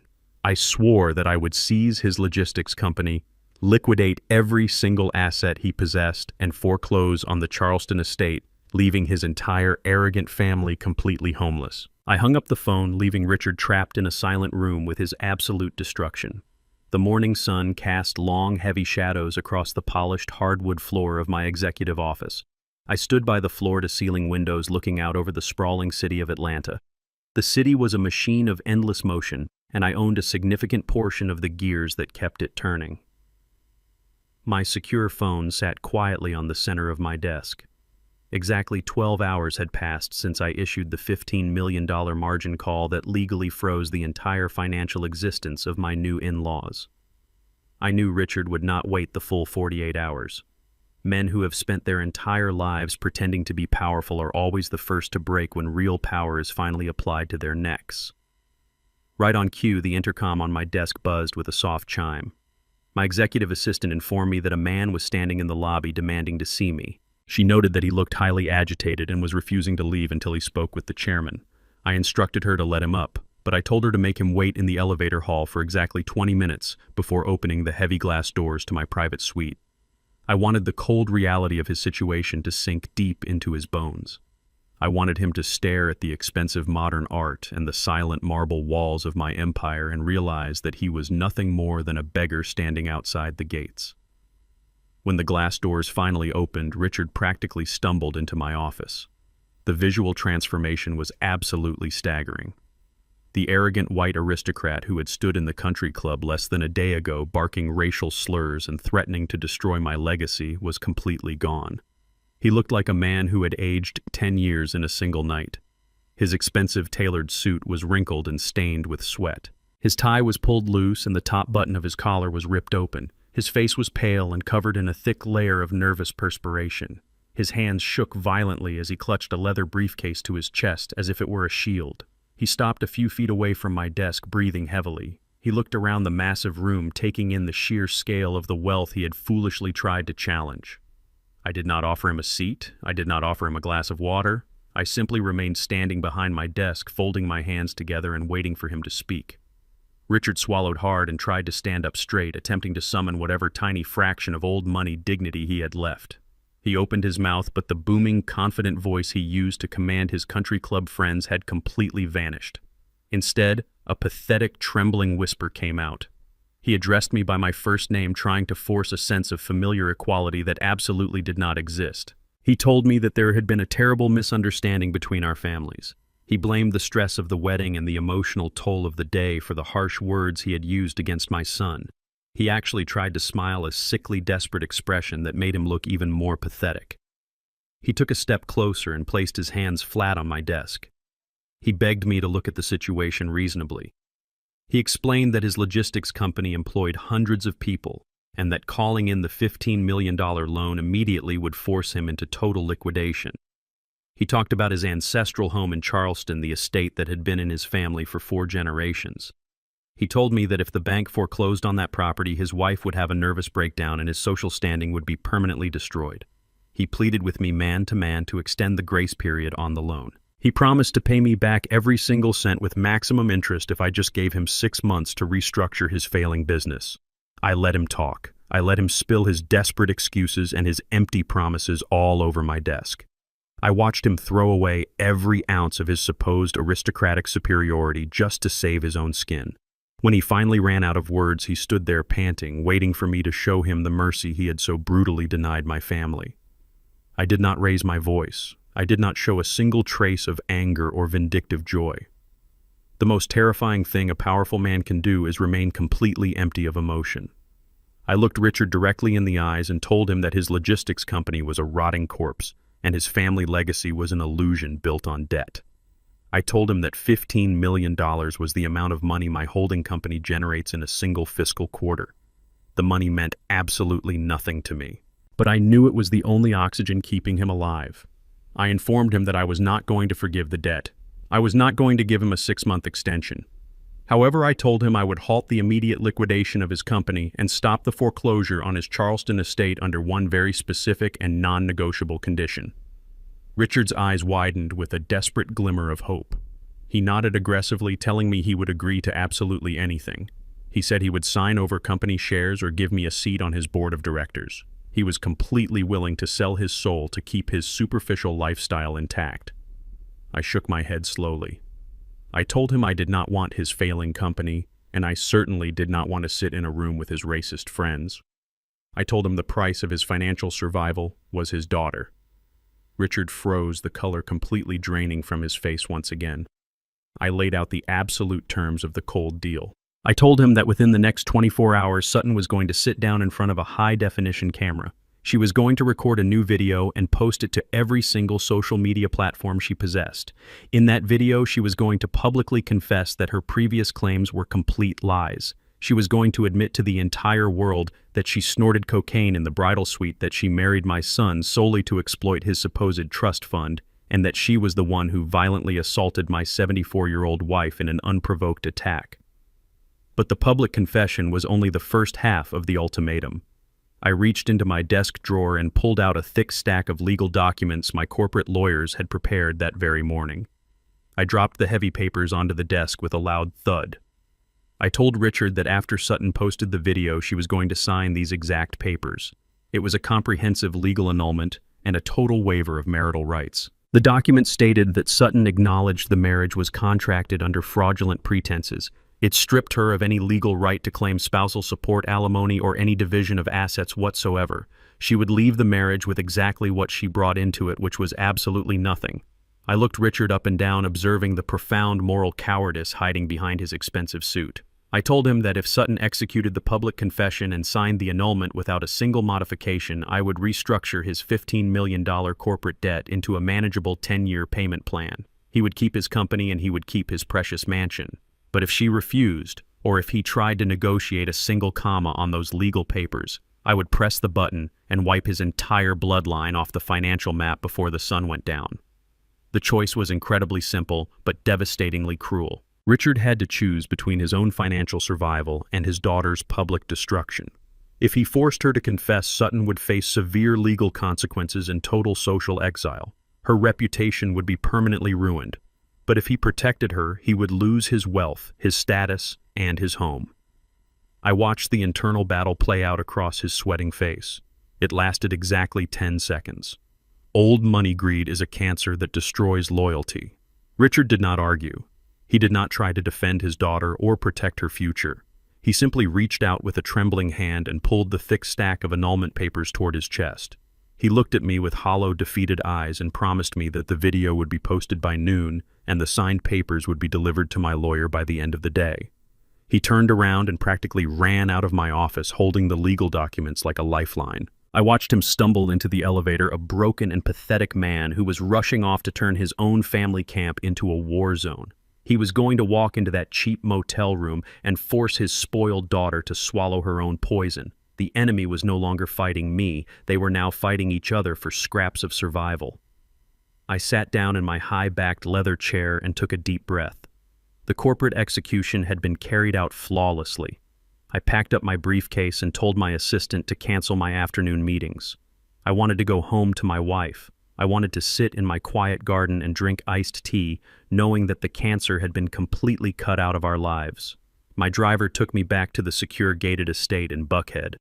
The afternoon was warm and peaceful. Josephine was sitting on the back patio reading a book. Her cheek was still bandaged, but the stress had completely faded from her beautiful face. We sat together in comfortable silence, listening to the birds and watching the sun slowly begin to set. We thought the worst of the storm had passed. We thought the legal mechanisms I had set in motion were simply running their natural course. But just as the sky began to turn a deep shade of orange, the heavy iron gates at the front of our estate buzzed loudly. My head of security rushed out to the patio, his face tight with concern. He informed me that law enforcement had just arrived at the perimeter. I stood up, adjusting my suit jacket. I assumed Richard had done something incredibly foolish, like calling the police to report a financial crime or trying to claim extortion. I walked calmly through the massive house to the front entrance, expecting to quickly dismiss a confused patrol officer. I pulled the heavy mahogany front door open. Standing on my front porch were two serious-looking police detectives wearing plain clothes and carrying official leather badges on their belts. Their unmarked vehicle was idling in my circular driveway. I looked at the lead detective and asked him how I could help the Atlanta Police Department this evening. The detective did not smile. He reached into his jacket pocket and pulled out a folded piece of official court paper. He looked me right in the eye and stated that he was serving an active felony arrest warrant. My heart beat a fraction faster, but I kept my face perfectly still. I asked him what the charges were. The detective read from the paper stating the charges were felony elder abuse and filing a false police report. But as he unfolded the document and held it out for me to see, I realized the absolute brilliance of what was happening. The warrant was not for me, and it was not for my son. The police had come to my house looking for the bride. The evening air was cooling down, but the tension on my doorstep was thick and heavy. I looked at the lead detective standing on my front porch. He was a tall man with graying hair and a tired expression. His partner was younger and held a small leather notebook. The lead detective told me that he was not there to arrest me, but he had a legal obligation to investigate a very serious formal complaint that had just been filed. He explained that my daughter-in-law Sutton had walked into a police precinct just 3 hours ago. She had sworn under oath and filed a formal police report claiming that I had hired armed thugs to intimidate her and her family. Sutton was truly a fascinating creature of pure delusion. She had realized that her viral social media video was not enough to force my hand. She realized that her father was failing and that she was legally tied to a penniless man. So she decided to double down on her victimhood. She reached into the oldest and most venomous playbook in American history. She decided to weaponize the police against a wealthy black man. She thought her tears and her fragile white aesthetic would automatically make her the victim in the eyes of the law. She thought the police would break down my doors, drag me out in handcuffs, and force me to settle her massive lawsuit just to avoid a criminal trial. I did not act offended. I did not raise my voice or accuse the detectives of racism. When you know you hold the absolute truth in your hands, you do not need to be defensive. I simply stepped back and opened my heavy mahogany front door wider. I invited the detectives to step inside my home. I told them that the evening chill was setting in and that it was much better to discuss these serious allegations over a fresh cup of coffee. The younger detective looked surprised by my calm demeanor, but the older detective simply nodded and stepped over the threshold. I led them through the grand foyer of my estate. Their heavy boots echoed softly against the polished marble floors. I guided them into my private study, a large room lined with floor-to-ceiling mahogany bookshelves and filled with the scent of old paper and expensive leather. I asked them to take a seat on the comfortable leather sofa opposite my massive desk. I walked over to a small silver serving tray sitting on a side table. I poured 3 cups of dark roasted coffee from a thermal carafe. I handed a cup to each detective and sat down in my high-backed chair. I took a slow sip of my coffee and asked them to tell me exactly what my daughter-in-law had claimed. The older detective pulled a folded document from his jacket pocket. It was a copy of her sworn affidavit. He read it aloud. Sutton claimed that shortly after being forced out of the country club, she and Andre had returned to their cheap motel. She alleged that 2 large, unidentified men had banged aggressively on their motel door claiming to work for me. She stated that these men possessed firearms and had threatened to cause her severe bodily harm if she did not immediately drop her $10 million lawsuit. Furthermore, she doubled down on her original lie. She swore under penalty of perjury that Josephine had brutally attacked her in the bridal suite and that the incident in the ballroom was merely her trying to defend herself from a violent elderly woman. It was a brilliantly constructed lie designed to trigger an immediate and aggressive police response. She painted me as a mob boss and her as an innocent hostage. The younger detective watched my face closely, waiting for a reaction. He was waiting for me to panic or to aggressively deny the charges. I placed my coffee cup down on the wooden coaster resting on my desk. I leaned back in my chair and let out a soft, genuine sigh. I told the detectives that it is a profound tragedy when the legal system is manipulated by a desperate person trying to hide their own criminal behavior. I opened the top drawer of my desk. I reached inside and pulled out a small, sleek silver USB drive. I placed it gently on the center of the dark wood surface. I looked at the lead detective and explained that my real estate empire is built on absolute security. I told him that I do not simply rent out luxury venues. I own them entirely. And because I host events for some of the most powerful corporate entities in the world, every single square inch of my properties is equipped with state-of-the-art military-grade surveillance technology.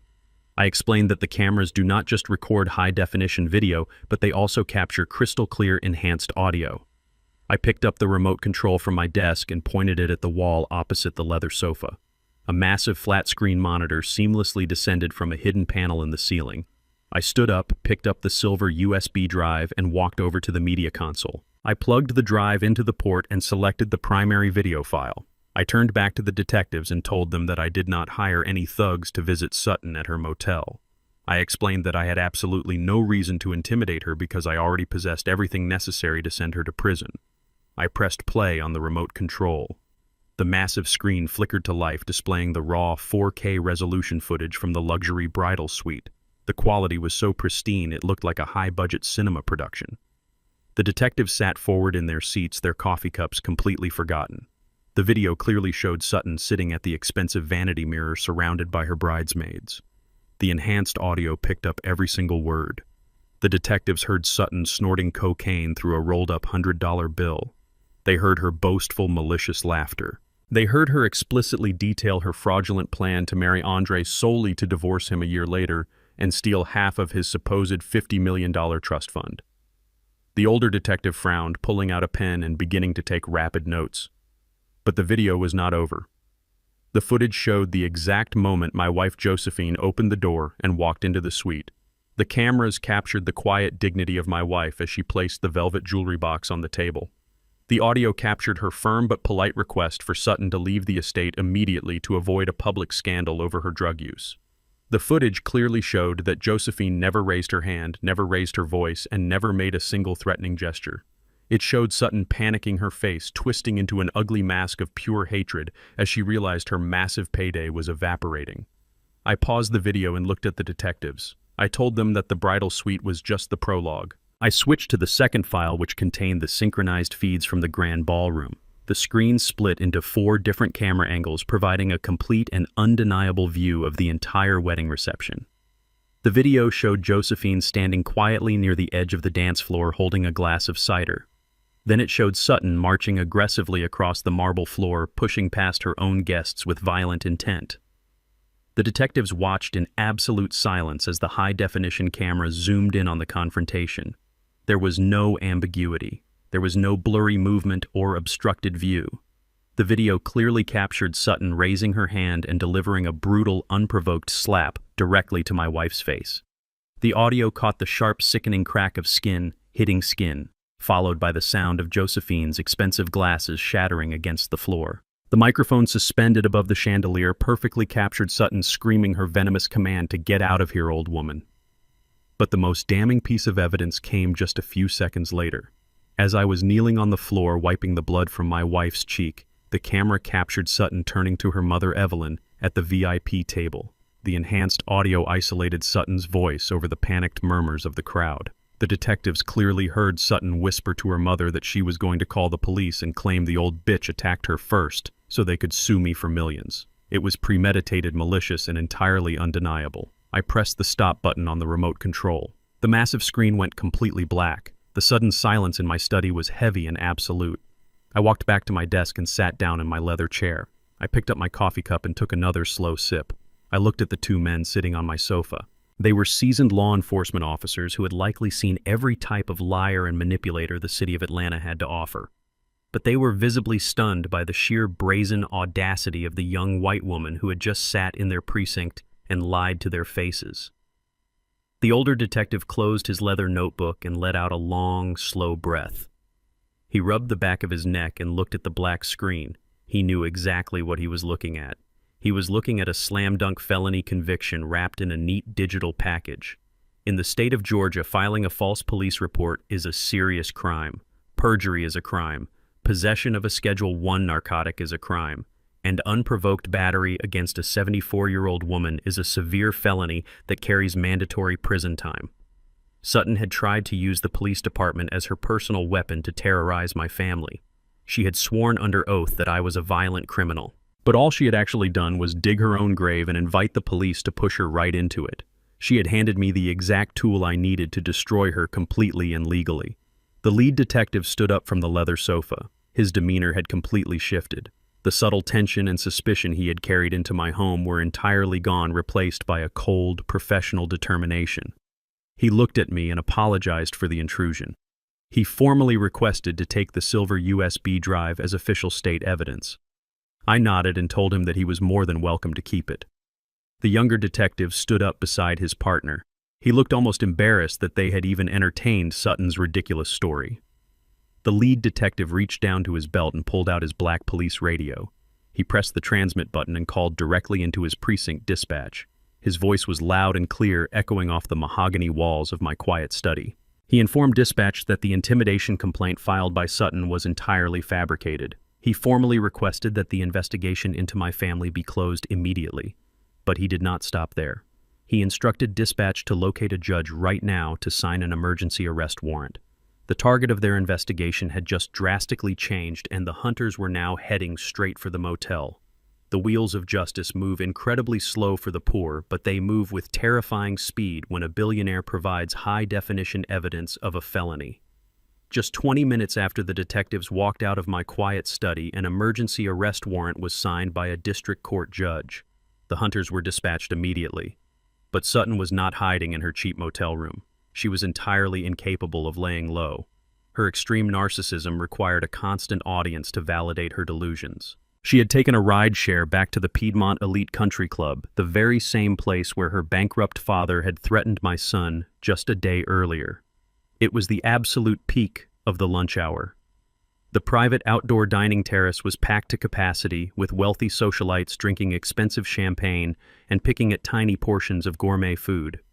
Sutton was sitting at a premium shaded table surrounded by her high society friends. She was holding court. She was playing the role of the traumatized bride to absolute perfection. She wiped fake tears from her eyes as she recounted the horrific lies she had sworn to in her formal police report. She told her friends that my wife was a violent monster who had attacked her out of pure jealousy. She told them that I was a dangerous mafia boss who had sent armed thugs to terrorize her in the middle of the night. Her friends gasped and patted her hand, offering their empty sympathies and validating her racist delusions. Sutton was basking in the golden glow of their attention. She truly believed that at that very moment police officers were kicking down the heavy doors of my estate to drag me away in handcuffs. She took a slow sip of her mimosa, feeling completely untouchable and entirely superior to my family. She did not notice the heavy silence that suddenly began spreading across the dining terrace. The quiet clinking of expensive silverware and the soft hum of classical music abruptly stopped. Two plainclothes police detectives walked right through the grand mahogany doors of the clubhouse and stepped out onto the sunlit terrace. They did not stop at the host stand to check in. They did not ask for permission to enter the private club. They walked with the heavy, undeniable authority of the law. The wealthy patrons stared in absolute shock. The presence of law enforcement in their exclusive sanctuary was an incredibly rare and highly offensive sight. The older detective scanned the tables until his sharp eyes locked onto Sutton. He and his partner walked directly toward her table, their heavy boots thudding loudly against the polished stone floor. Sutton finally noticed them approaching. A massive, triumphant smile spread across her perfectly made-up face.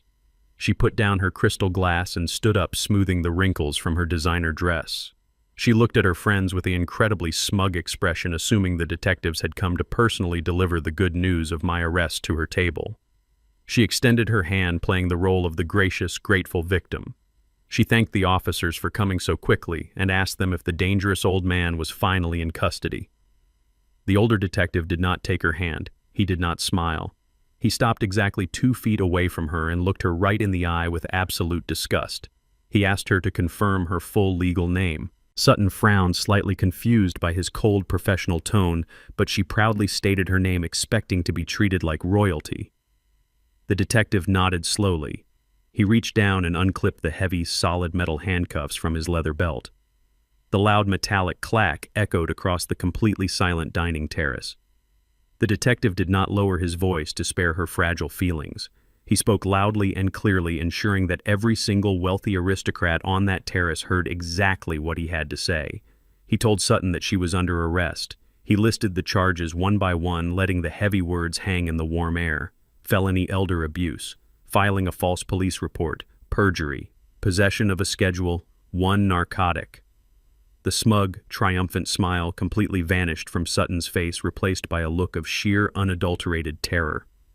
Her wealthy friends gasped and pushed their heavy chairs back, physically distancing themselves from her as if she had a contagious disease. Sutton began to stammer rapidly, shaking her head and waving her manicured hands.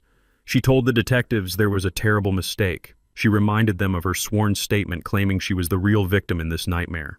The younger detective stepped forward and grabbed her left wrist tightly. He told her there was no mistake and that they had already watched the high-definition 4K security footage from the bridal suite and the grand ballroom.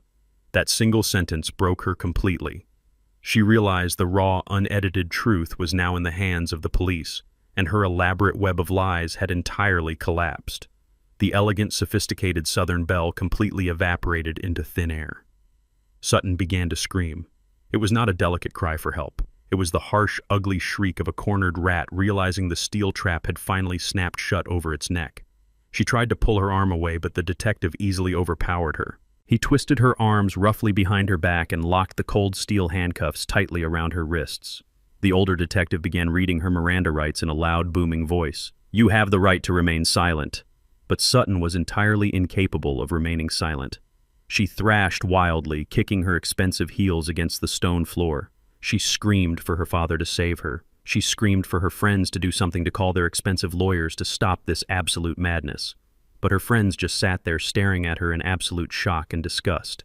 Nobody wanted to be associated with a hysterical woman who assaulted the elderly, snorted cocaine, and lied to the police.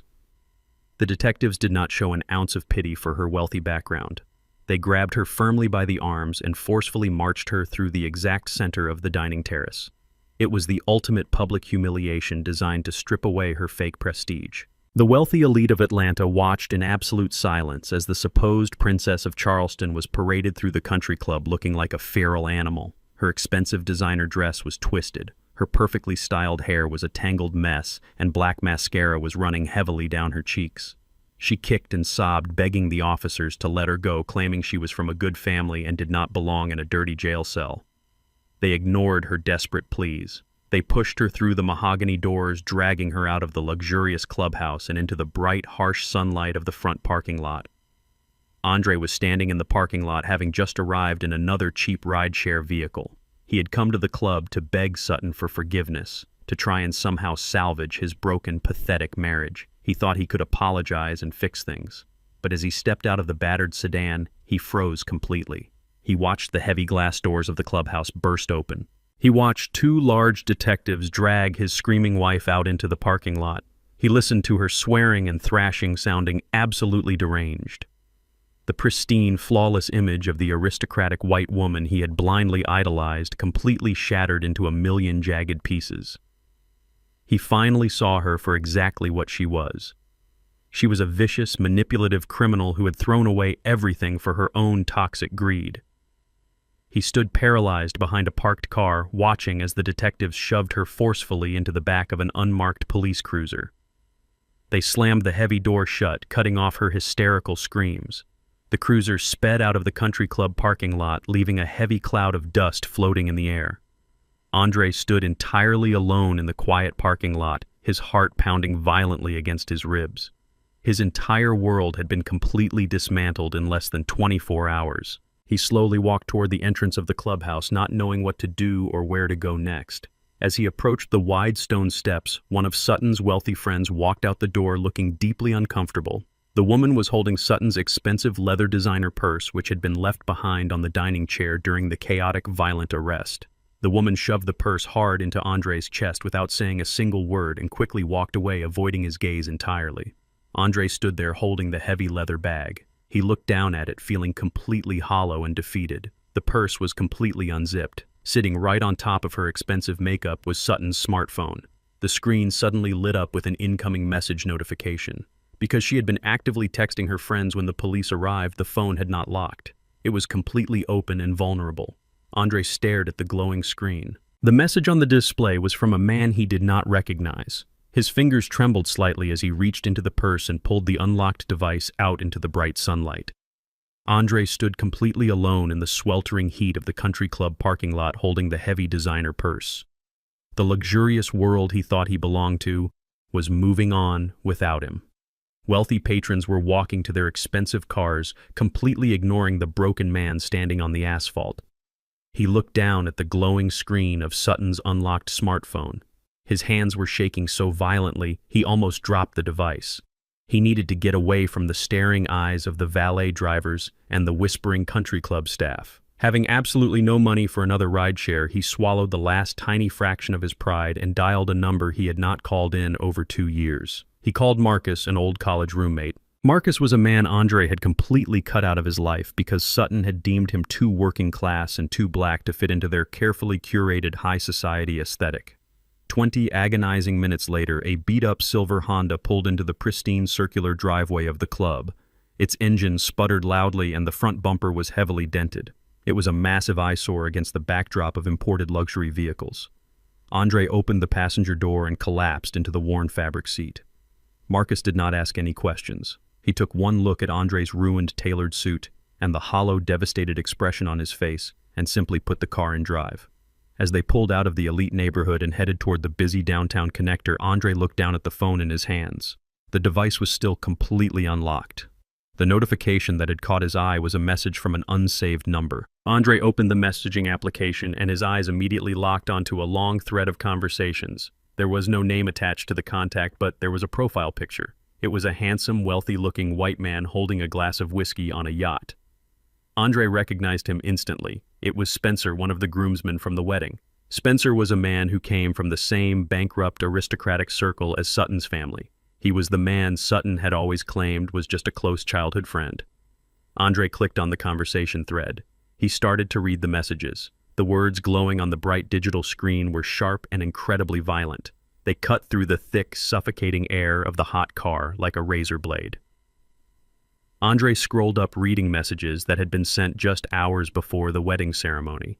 He read messages that had been sent during their supposed romantic dinners over the past 6 months. He read every single toxic secret his new wife had been hiding behind her flawless smile. Sutton did not love him. She had never loved him for a single second. Her messages to Spencer were filled with absolute pure disgust for Andre and for my entire family. She referred to Andre as a pathetic, obedient dog. She typed that she could barely stand to let him touch her, but she had to play the part to secure the bag. She laughed in her messages about how incredibly naive Andre was, how he believed every single lie she told him simply because she had blonde hair and a prestigious last name. She mocked the way he dressed, the way he spoke, and the desperate way he craved the approval of her racist parents. But the insults were not even the most devastating part of the digital archive. As Andre scrolled further back, he discovered the exact blueprint of her malicious financial conspiracy. Sutton and Spencer had planned the entire marriage together. Spencer had recommended a shady corporate lawyer who specialized in exploiting wealthy trust funds. Sutton explained the plan in explicit detail across dozens of text messages. She wrote that she only needed to endure being married to the stupid black heir for exactly 6 months. She detailed how she would use the prenuptial agreement loophole and the state community property laws to trigger a massive divorce settlement. She bragged to her lover that she was going to walk away with $25 million in tax-free cash. She promised Spencer that as soon as the ink was dry on the divorce papers, she would buy them a villa in the south of France and they would never have to work a single day in their lives. She even sent Spencer a picture of herself trying on her custom wedding dress with a caption that read, "Putting on my work uniform to go rob the bank." Sitting in the passenger seat of that beat-up Honda, my son finally experienced a total psychological collapse. His breathing became incredibly shallow and erratic. His chest heaved as if he were suffocating. The reality of his absolute stupidity crashed down upon him with the weight of a collapsing building. He stared out the window at the passing city streets, but he could not see anything through the heavy tears that finally began to fall from his eyes. He realized in that agonizing moment that everything he had thrown away was for an absolute mirage. A reel of devastating memories began to play rapidly in his mind. He remembered the exact moment in the grand ballroom when Sutton raised her hand and struck his mother. He remembered looking down at his expensive shoes while Josephine bled on the marble floor. He had chosen to protect his wife because he believed she represented his golden ticket to high society acceptance. He had traded the unconditional love of the parents who built a massive empire for him, all for a woman who viewed him as nothing more than a naive, disposable payday. He remembered the countless times I had tried to warn him. He remembered the nights I sat him down in my study trying to teach him about the ruthless nature of the real estate business and the dangerous people who only pretend to be your friend when you have money. I had spent 28 years trying to build a fortress around him to protect him from the very predators he had eagerly invited into our home. And he had repaid my lifelong dedication by publicly humiliating us by defending a violent racist, and by spitting on the legacy I poured my blood and sweat into creating. The crushing guilt and profound shame were almost too much for his physical body to handle. He dropped the smartphone onto the floorboard of the car, unable to look at the hateful words for another second. He bent over, burying his face in his hands, letting out a loud, agonizing sob that echoed through the small enclosed space of the vehicle. His friend Marcus kept his eyes on the road, gripping the steering wheel tightly, giving Andre the silent space to completely fall apart. There was no comfort to be offered. There was no silver lining. Andre was a man who had burned down his own castle just to please a woman who was holding the match. He had lost his $50 million trust fund. He had lost his luxury penthouse. He had lost his corporate credit cards and his prestigious status in the local elite social circles. But none of those financial losses compared to the true tragedy of his situation. He had lost his father and his mother. He had permanently severed the only genuine bond of love and protection he had ever known. He was completely alone in the world, a penniless man chained to a disgraced criminal who was currently sitting in a jail cell. As Andre wept in the passenger seat, the heavy, suffocating humidity of the Atlanta afternoon finally broke. The sky above the city began to darken rapidly. Massive charcoal gray clouds rolled in, blocking out the warm sunshine and casting a dark, ominous shadow over the entire skyline. The temperature dropped significantly in a matter of minutes. A sudden, violent gust of wind shook the small car, rattling the windows and blowing debris across the highway. Then the rain began to fall. It was not a gentle southern shower. It was a massive torrential thunderstorm. The heavy raindrops hit the metal roof of the Honda, sounding like thousands of tiny hammers. A brilliant flash of lightning tore across the dark sky, followed instantly by a deafening crack of thunder that seemed to shake the very foundation of the earth. The storm was a perfect reflection of the absolute chaos and destruction that had consumed his life over the past 24 hours. Andre slowly lifted his head from his hands. His eyes were red and swollen, his face wet with tears. He looked out the passenger window, watching the heavy rain wash down the glass, blurring the lights of the city. A desperate, irrational thought began to take root in his broken mind. He believed that if he could just see me face to face, if he could just explain the depth of Sutton's betrayal and show me the text messages on the phone, I would magically forgive him. He wanted to revert to being a little boy running back to his father to fix his massive mistakes. He completely forgot the cold, unforgiving look in my eyes when I walked out of the corporate boardroom. He forgot the absolute finality of the morality clause. He wiped his face with the back of his trembling hand and sat up straight in the seat. He turned to Marcus. His voice was hoarse and broken, barely audible over the sound of the pouring rain and the roaring engine of the old car. He told his friend to change directions. He told Marcus to get off the downtown connector and head north. He gave him the exact address of my private gated estate in Buckhead.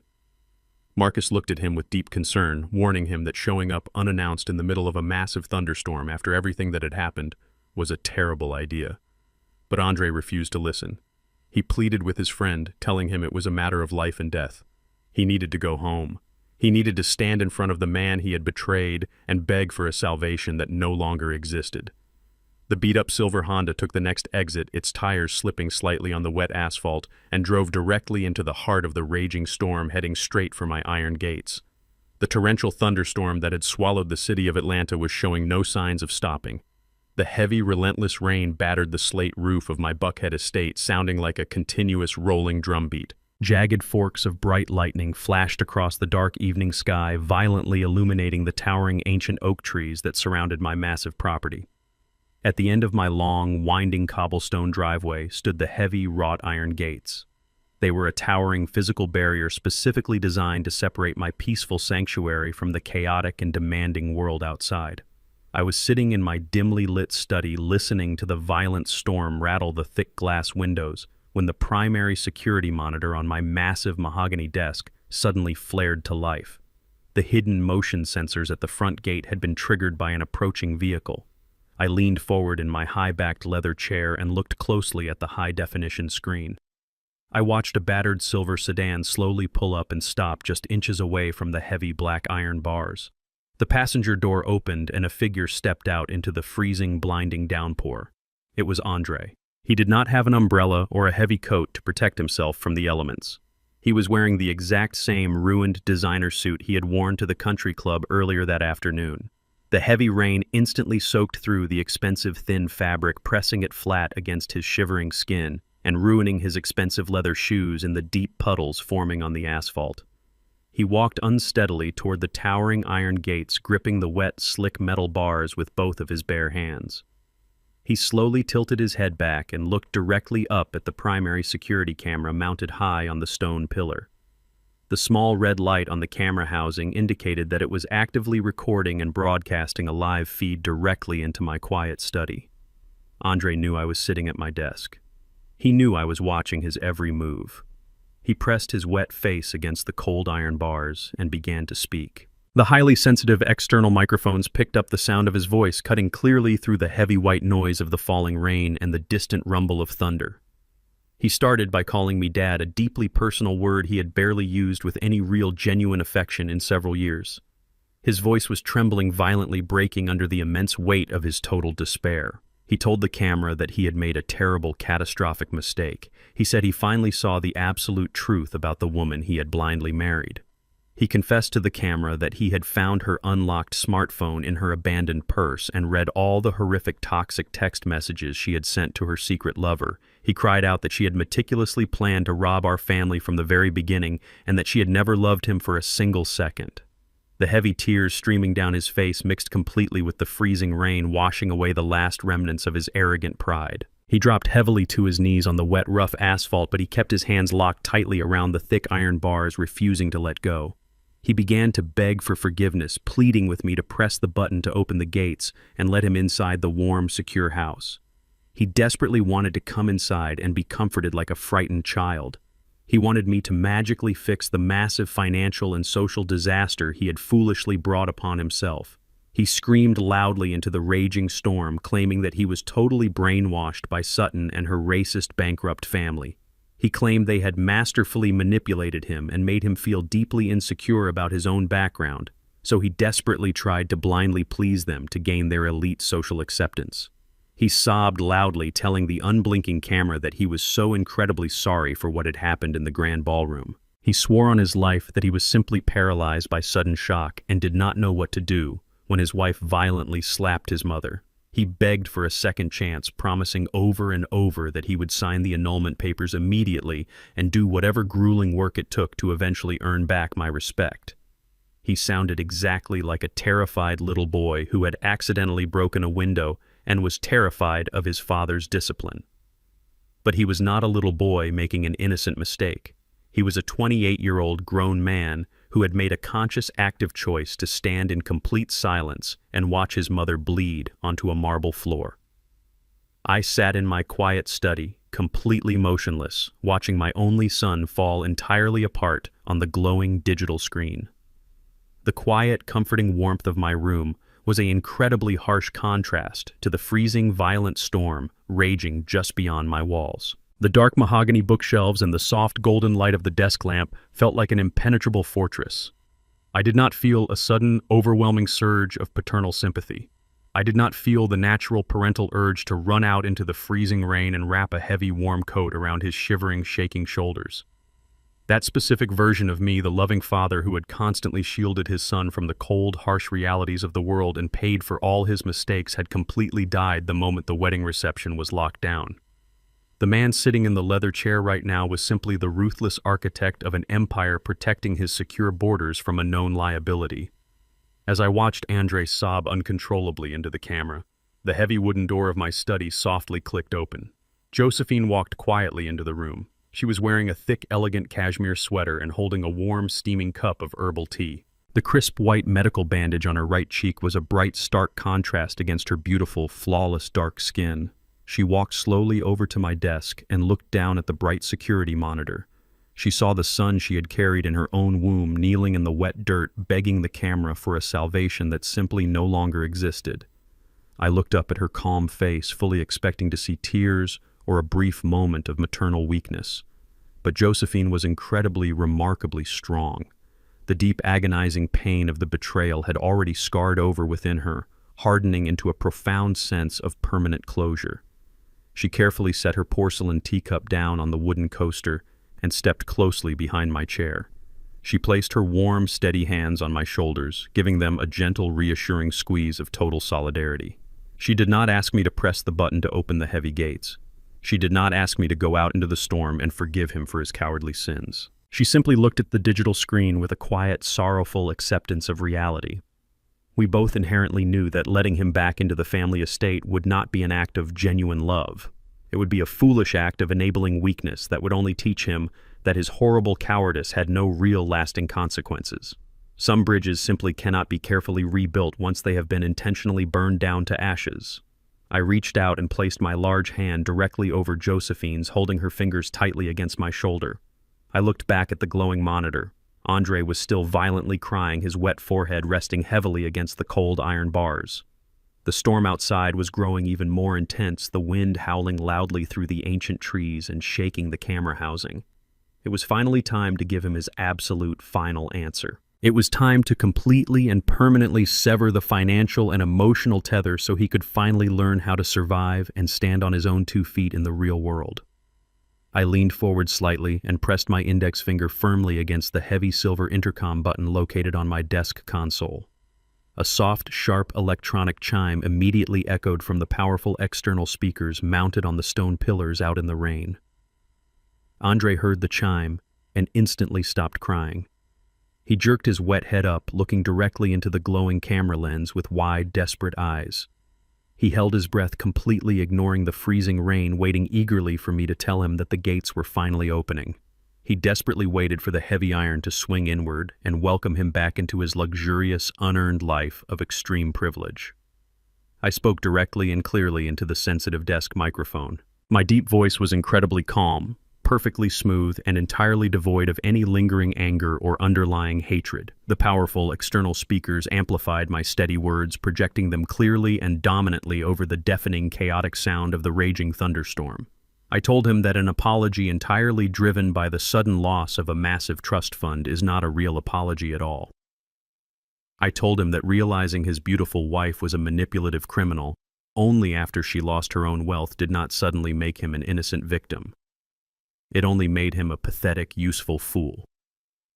He opened his mouth to quickly argue, to desperately beg me just one more time to listen to his excuses, but I absolutely did not give him the chance to speak.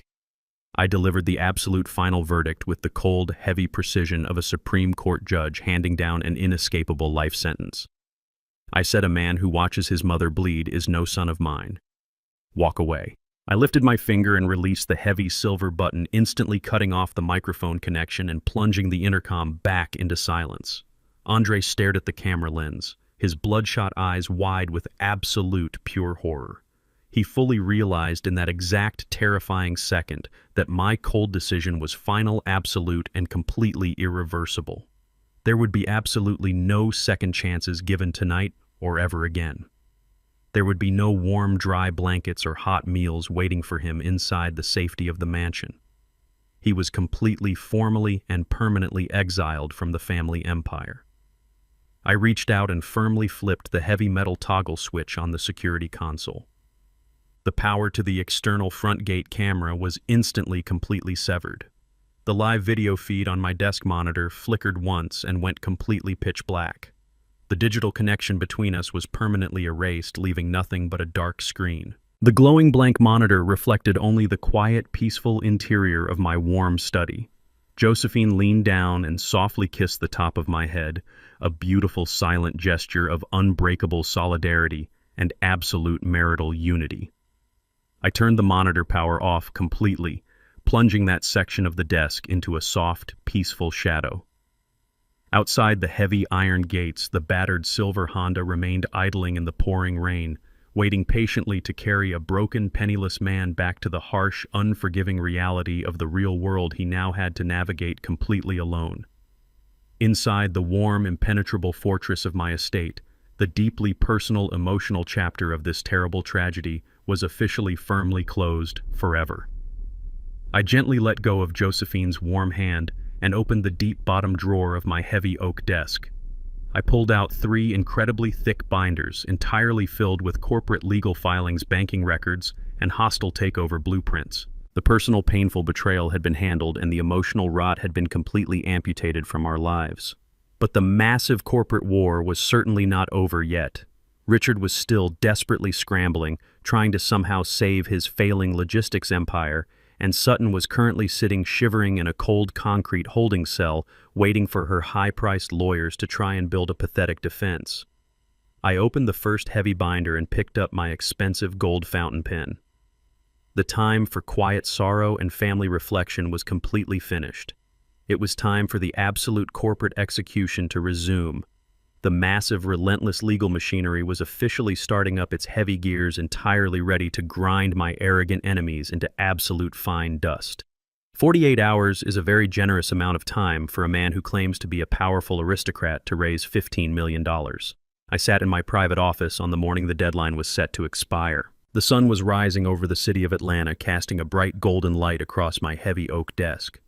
I had instructed my wealth management team to monitor the proxy hedge fund accounts with absolute precision. We watched the digital ledgers as the hours slowly ticked down. I knew Richard was spending every waking second running from bank to bank, begging his wealthy country club friends for emergency loans. I knew he was sitting in luxurious private lounges, sweating through his expensive suits, pleading with men who used to respect him. But high society is a ruthless ecosystem. The moment the scent of blood hits the water, the other sharks do not offer you a life raft. They simply circle you and wait for you to drown. Richard was learning that his prestigious last name and his pale skin could not magically generate cash when his actual corporate value was absolutely zero. His friends smiled politely and offered him their deepest sympathies, but they kept their checkbooks completely closed. At exactly noon, the deadline officially expired. The digital ledger on my secure monitor remained completely blank. Not a single dollar had been transferred. The silence in my office was incredibly peaceful. It was the quiet sound of a trap snapping entirely shut. I did not pick up the phone to call him. I did not ask my assistant to send a friendly reminder. I simply authorized my lead corporate lawyer, Mr. Caldwell, to initiate the immediate hostile takeover. The legal machinery I had built over 40 years of cutthroat real estate deals roared to life with terrifying efficiency. Within 60 minutes, a fleet of black corporate vehicles pulled up to the front entrance of Richard's failing logistics headquarters in Charleston. Mr. Caldwell walked through the glass doors flanked by 4 heavily armed private security contractors and 2 forensic accountants. They did not wait in the lobby. They marched directly into the executive boardroom where Richard was sitting with his head buried in his hands. Caldwell placed the formal foreclosure documents directly on the table. The papers legally transferred total ownership of the company, the commercial fleet, and the massive supply warehouses directly to my proxy holding firm. The forensic accountants immediately moved to the server room to freeze all digital operations while the security team secured the physical assets. Richard did not even try to fight. He was completely broken. The security contractors stood behind his chair and politely asked him to empty his pockets. They confiscated his corporate phone, his company credit cards, and the keys to his luxury executive vehicle. Then they escorted the man who had called my son a street rat right out the front door of his own building. He was forced to walk past hundreds of his own employees carrying a single cardboard box filled with cheap office supplies. The dispatchers and the warehouse workers watched in stunned silence as the arrogant owner was paraded out like a common thief. He had to call a cheap local taxi to take him home because he no longer owned the car he drove to work. The absolute humiliation was profound and thoroughly deserved, but taking his failing business was only the first necessary step of the execution. The logistics company was merely the engine that funded his arrogance. The true source of his incredibly toxic pride was the massive ancestral mansion located in the most exclusive historical district of Charleston. It was a sprawling colonial estate with towering white pillars, ancient oak trees, and a dark history built entirely on the suffering of my ancestors. Richard and Evelyn used that house as a physical monument to their supposed genetic superiority. They hosted lavish parties in the grand gardens, looking down on anyone who did not possess their specific pedigree. They firmly believed that the house made them untouchable. They were entirely wrong. By 4 o'clock in the afternoon, the local county sheriff arrived at the wrought iron gates of the Charleston estate holding a court-ordered eviction notice. The mortgage default was absolute and the property was now legally registered under my name. The sheriff knocked heavily on the grand wooden door. Evelyn answered, wearing her signature pearl necklace and a silk robe, holding a glass of expensive wine. When the sheriff handed her the official eviction papers and told her she had exactly 2 hours to vacate the premises, she completely collapsed onto the porch, dropping her glass. It shattered across the pristine stones, just like the glasses Sutton had broken on my wife's face.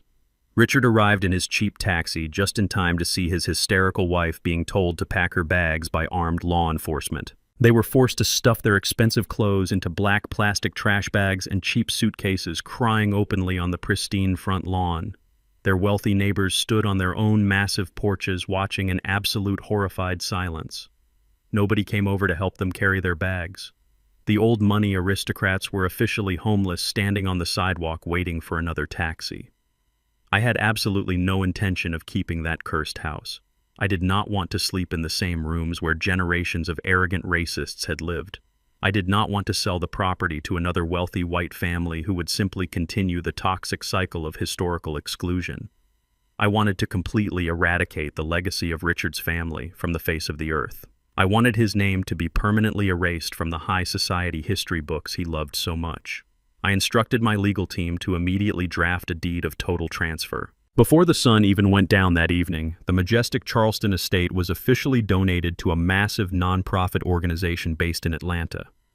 The organization specialized in providing housing education and intense professional mentorship to at-risk Black youth from the inner city. I funded a massive permanent endowment to completely renovate the colonial mansion and turn it into a sprawling state-of-the-art community center. The grand ballroom where Evelyn used to host her exclusive elitist parties was going to be transformed into a modern computer laboratory for young Black teenagers. The pristine, manicured gardens where Richard smoked his expensive cigars were going to be converted into an agricultural learning center and a community greenhouse. The towering white pillars of the estate would no longer represent old money oppression and inherited racism. They would represent the absolute triumph of the people Richard and his family had always desperately tried to keep at the bottom of the social hierarchy. The historical plaque by the front gate bearing his family name was ordered to be immediately removed and destroyed. When the local news outlets published the massive story about the charitable donation the following morning, the humiliation for Richard's family became absolute and permanent. It was the ultimate psychological destruction. He had lost his daughter to the criminal justice system. He had lost his business to his own financial incompetence. And now the historic mansion his family had ruthlessly protected for over a century was going to be filled with the joyful laughter of the very same children he had always despised. He could not fight back. He had absolutely zero legal recourse and absolutely zero money to hire a defense attorney. He and his wife were forced to move into a tiny rented apartment on the miserable outskirts of the city, living entirely off the remaining scraps of Evelyn's depleted personal savings. They were completely exiled from the country club. Their wealthy friends officially stopped answering their phone calls, pretending they had never even met them. The social isolation was profound and absolutely suffocating. Richard had finally learned the most painful lesson of his entirely worthless life. He learned that true power does not come from the color of your skin or the history of your last name. True power comes from the absolute quiet ability to completely dismantle your enemies without ever having to raise your voice. The corporate execution was executed flawlessly, leaving absolutely no financial survivors in its wake. Every single threat he had made in the country club had been systematically reversed and forced down his own throat. He was a ghost haunting a city he used to rule. The financial war was officially over, and my massive real estate empire was more secure than ever before. I sat in my warm garden with Josephine, drinking iced tea and enjoying the profound peace that comes from total victory. We had successfully protected our legacy from the toxic parasites who tried to drain it. But the legal machinery of the state of Georgia was still slowly grinding forward. While Richard and Evelyn were busy learning how to survive in a tiny apartment, their daughter was experiencing a much darker reality. Sutton had spent the last several weeks sitting in a cold, damp concrete holding cell entirely stripped of her designer dresses and her expensive makeup. She had exhausted all her manipulative tears and realized that no white knight was coming to save her. I placed my glass of iced tea down on the patio table when my secure tablet chimed with a high-priority notification from the district attorney office. The grand jury had officially returned a massive multi-count felony indictment. The notification contained the formal schedule for the upcoming legal proceedings. It was the official subpoena requesting my wife to appear as the primary witness. The corporate bloodbath had completely concluded, but the criminal trial for the arrogant bride was just about to begin. The heavy wooden doors of courtroom number 4 in the Fulton County Courthouse swung open. It had been exactly 3 months since the disastrous wedding reception. The crisp autumn air outside was a sharp contrast to the stale, suffocating atmosphere of the criminal justice building. I walked into the courtroom with my beautiful wife Josephine holding her arm gently as we took our seats in the front row directly behind the prosecutor's table. I looked across the center aisle at the defense table. Sutton was sitting there, and the physical transformation was absolutely shocking. The arrogant, glowing bride who had demanded $50 million in a glass boardroom was completely gone. She looked incredibly pale and dangerously thin. She was not wearing custom silk or designer heels. Because her father was entirely bankrupt and she was legally cut off from my family wealth, she could not afford a private defense attorney. She was sitting next to an overworked public defender wearing a cheap, poorly fitted gray suit that someone had likely purchased from a discount store just for the trial. Her blonde hair had lost its expensive shine, and her hands trembled constantly as she stared down at the scratched wooden table. The trial began, and it quickly became apparent how desperate her situation truly was. Her public defender stood up to deliver the opening statement. He was a tired man carrying a massive stack of manila folders, clearly overwhelmed by his caseload. He tried his absolute best to weave a narrative of sympathy for his client. He could not deny the assault because the video evidence was entirely public and undeniable. Instead, he attempted to argue a state of temporary insanity. He told the jury that Sutton was a fragile young woman suffering from severe psychological distress caused by the overwhelming pressure of planning a high-society wedding. He claimed she experienced a sudden, devastating mental break and lost complete control of her bodily functions. He actually tried to argue that the toxic environment of my wealthy family had pushed her over the edge and that she was not in her right mind when she struck my wife. It was a pathetic, insulting defense that completely stripped away whatever tiny shred of dignity she had left. Sutton sat there listening to her own lawyer call her mentally unstable, and she could not do absolutely anything to stop him. The prosecutor, a sharp, incredibly focused woman, called Josephine to the witness stand. The entire courtroom fell absolutely silent as my wife stood up. Josephine was wearing a tailored navy blue suit with a single elegant pearl necklace. She walked to the witness box with the unbreakable grace of a queen stepping up to her throne. She did not look like a frail, elderly victim. She looked like a woman of immense power and absolute undeniable truth. She raised her right hand and swore the oath, her voice echoing clearly through the high-ceilinged room. The prosecutor began the direct examination, gently asking Josephine to describe the events of that evening. Josephine did not cry. She did not let her voice tremble or break. She did not perform for the jury like a cheap actor. She simply looked directly at the 12 men and women in the jury box and told them exactly what happened. She spoke about walking into the bridal suite to deliver a family heirloom. She spoke about finding Sutton snorting cocaine and listening to her brag about a fraudulent plan to steal my son's trust fund. Sutton shifted uncomfortably in her chair, her face turning a bright burning red, as her deepest, most toxic secrets were exposed in a public court of law. Then the prosecutor asked Josephine to describe the physical altercation in the grand ballroom. Josephine recounted the moment with devastating articulation. She explained how she approached Sutton quietly to ask her to leave the premises without causing a public scene. She described how Sutton turned around with absolute malicious intent and delivered a full-force blow to the side of her face. Josephine did not exaggerate the pain. She simply stated the medical facts. The prosecutor approached the bench and submitted the official medical records from Emory University Hospital into evidence. The documents were projected onto a large screen for the jury to read. The emergency room doctor had formally diagnosed Josephine with a severely ruptured right eardrum caused by the sheer blunt force of Sutton's heavy diamond engagement ring. The injury had resulted in a permanent 20% loss of hearing in that ear. The charge of felony elder abuse was no longer just about a simple slap on the cheek. It was now about permanent physical mutilation inflicted upon a senior citizen. The jury members looked at the medical documents and then looked over at Sutton with expressions of pure, absolute disgust. The ultimate weapon was still waiting to be deployed. The prosecutor asked the judge for permission to play the primary exhibit. The lights in the courtroom were dimmed. The massive flat-screen television mounted on the wall flickered to life. I had provided the prosecution with the exact same 4K resolution security footage I had shown the detectives in my private study. The jury watched the pristine, unedited video of the assault. They watched Sutton's face twist into an ugly mask of hatred as she struck my wife. They heard the sickening crack of the impact through the high-quality courtroom speakers. And most importantly, they heard the enhanced audio of Sutton whispering to her mother immediately after the attack. They heard her explicitly state her premeditated plan to lie to the police to claim self-defense and to sue my family for millions of dollars. The temporary insanity defense her public defender had tried to build was instantly completely destroyed. You cannot claim a sudden mental break when you are simultaneously calculating a massive million-dollar lawsuit and whispering a fraudulent legal strategy to your mother. The video proved beyond any reasonable doubt that Sutton was completely lucid, entirely malicious, and absolutely guilty. The public defender stood up for the cross-examination, but he looked like a man walking to his own execution. He had absolutely nothing to work with. He tried to ask Josephine a few mild questions, attempting to rattle her composure or find a tiny inconsistency in her timeline. He asked if she had perhaps spoken to Sutton in a threatening tone before the strike occurred. Josephine looked at the tired lawyer with a calm, steady gaze.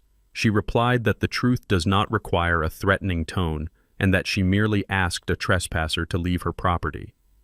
The lawyer swallowed hard, nodded his head, and sat back down without asking another single question. He knew that pressing an elegant, composed elderly woman who had just had her eardrum ruptured on camera would only make the jury hate his client even more. Before the closing arguments began, the judge called for a brief 15-minute recess. The courtroom slowly emptied out as people stretched their legs and walked into the hallway. I remained seated next to Josephine, holding her hand. I watched Sutton sit completely alone at the defense table. Her public defender had walked out to grab a cup of cheap coffee, leaving her entirely unsupervised. She slowly turned her head and looked back at the wooden benches designated for the public and the family members. The benches directly behind her were completely empty. She looked for her father, hoping he would walk through the doors with his expensive suit and his arrogant swagger to somehow fix this nightmare. She looked for her mother, hoping to see the comforting pearl necklace and the fake aristocratic smile. She even looked for Andre, the pathetic boy she had so viciously manipulated and destroyed. But nobody came for her. The chilling realization of her absolute, total isolation finally washed over her pale face. The old money prestige she had wielded like a heavy weapon her entire life had completely evaporated, leaving her with absolutely nothing but the terrifying reality of a cold prison sentence. She turned back around and stared at the empty judge's bench, a completely broken woman waiting for the final blow to fall. The trial moved incredibly fast. The prosecution rested their case and the defense had absolutely no witnesses to call. Richard and Evelyn did not even show up to the courthouse to support their daughter. They were too busy hiding in their tiny rented apartment, entirely ashamed of their public downfall. Andre was nowhere to be found, having vanished completely into the city after I locked him out of my estate. Sutton was entirely alone, abandoned by the very people she had tried to impress and enrich. The closing arguments were delivered right before the lunch recess. The prosecutor reminded the jury that wealth and social status do not grant anyone the right to commit violence against the elderly. She pointed directly at Sutton and called her a calculating predator who weaponized the legal system for her own toxic greed. The public defender merely asked the jury for mercy, a request that sounded incredibly hollow in the echoing courtroom. The judge gave the final instructions, and the bailiff escorted the 12 jurors out of the room to begin their formal deliberations. In complex felony cases involving massive amounts of evidence, a jury can sometimes take days or even weeks to reach a unanimous verdict. The lawyers usually pack up their briefcases and tell their clients to go home and wait for a phone call. I did not leave the courtroom. Josephine and I remained sitting in the front row, exactly where we had been all morning. Sutton sat at the defense table, staring blankly at the wall, her hands folded in her lap. The heavy wooden doors at the back of the courtroom swung open just as the clock on the wall ticked past 45 minutes. The bailiff walked back in and handed a small, folded piece of paper to the judge. The jury had not even ordered lunch. They had not asked to review the security footage a second time. They had not asked for any clarification on the legal statutes. They had already reached a unanimous decision, and they were walking back into the courtroom in less than an hour. The heavy wooden clock on the courtroom wall ticked with a slow, agonizing rhythm. We had been waiting for exactly 45 minutes, but to the woman sitting at the defense table, it must have felt like an absolute eternity. Sutton was staring at the heavy double doors at the back of the room. Her hands gripped together so tightly her knuckles were completely white. She was vibrating with a nervous, desperate energy. She still possessed a tiny, microscopic shred of hope that her white privilege and her fragile appearance would somehow save her from the devastating consequences of her own horrific actions. She truly thought the jury might feel sorry for her. She thought the criminal justice system would give her a gentle slap on the wrist, simply because she was a wealthy young woman from a historically prominent aristocratic family. She had absolutely no idea that her historical prominence had already been completely erased from the map. The heavy wooden doors finally swung open, and the armed bailiff led the 12 jurors back into the silent courtroom. The atmosphere instantly shifted from nervous waiting to suffocating heavy tension. I reached over and gently held Josephine's hand. Her skin was warm and completely steady. She did not look at the jury with fear or anxiety. She looked at them with the calm, steady expectation of absolute justice. The judge, a stern older man with zero tolerance for courtroom theatrics, entered the room and took his seat high up on the heavy wooden bench. He asked the foreman of the jury if they had reached a unanimous verdict. The foreman, a middle-aged woman with a deeply serious expression, stood up and confirmed that they had entirely reached a decision. The judge instructed the defendant to stand and face the jury. Sutton stood up on violently shaking legs. Her overworked public defender had to gently hold her elbow, just to keep her from collapsing right there on the polished floor. She looked at the jury foreman with wide, terrified eyes. The courtroom was so incredibly quiet that you could hear the faint hum of the air conditioning vents in the high ceiling. The foreman opened the folded piece of paper and began to read the formal decisions one by one. On the charge of filing a false police report, we find the defendant guilty. On the charge of perjury, we find the defendant guilty. On the charge of possession of a Schedule I narcotic, we find the defendant guilty. And finally, on the most severe charge of felony elder abuse resulting in permanent bodily harm, we find the defendant guilty.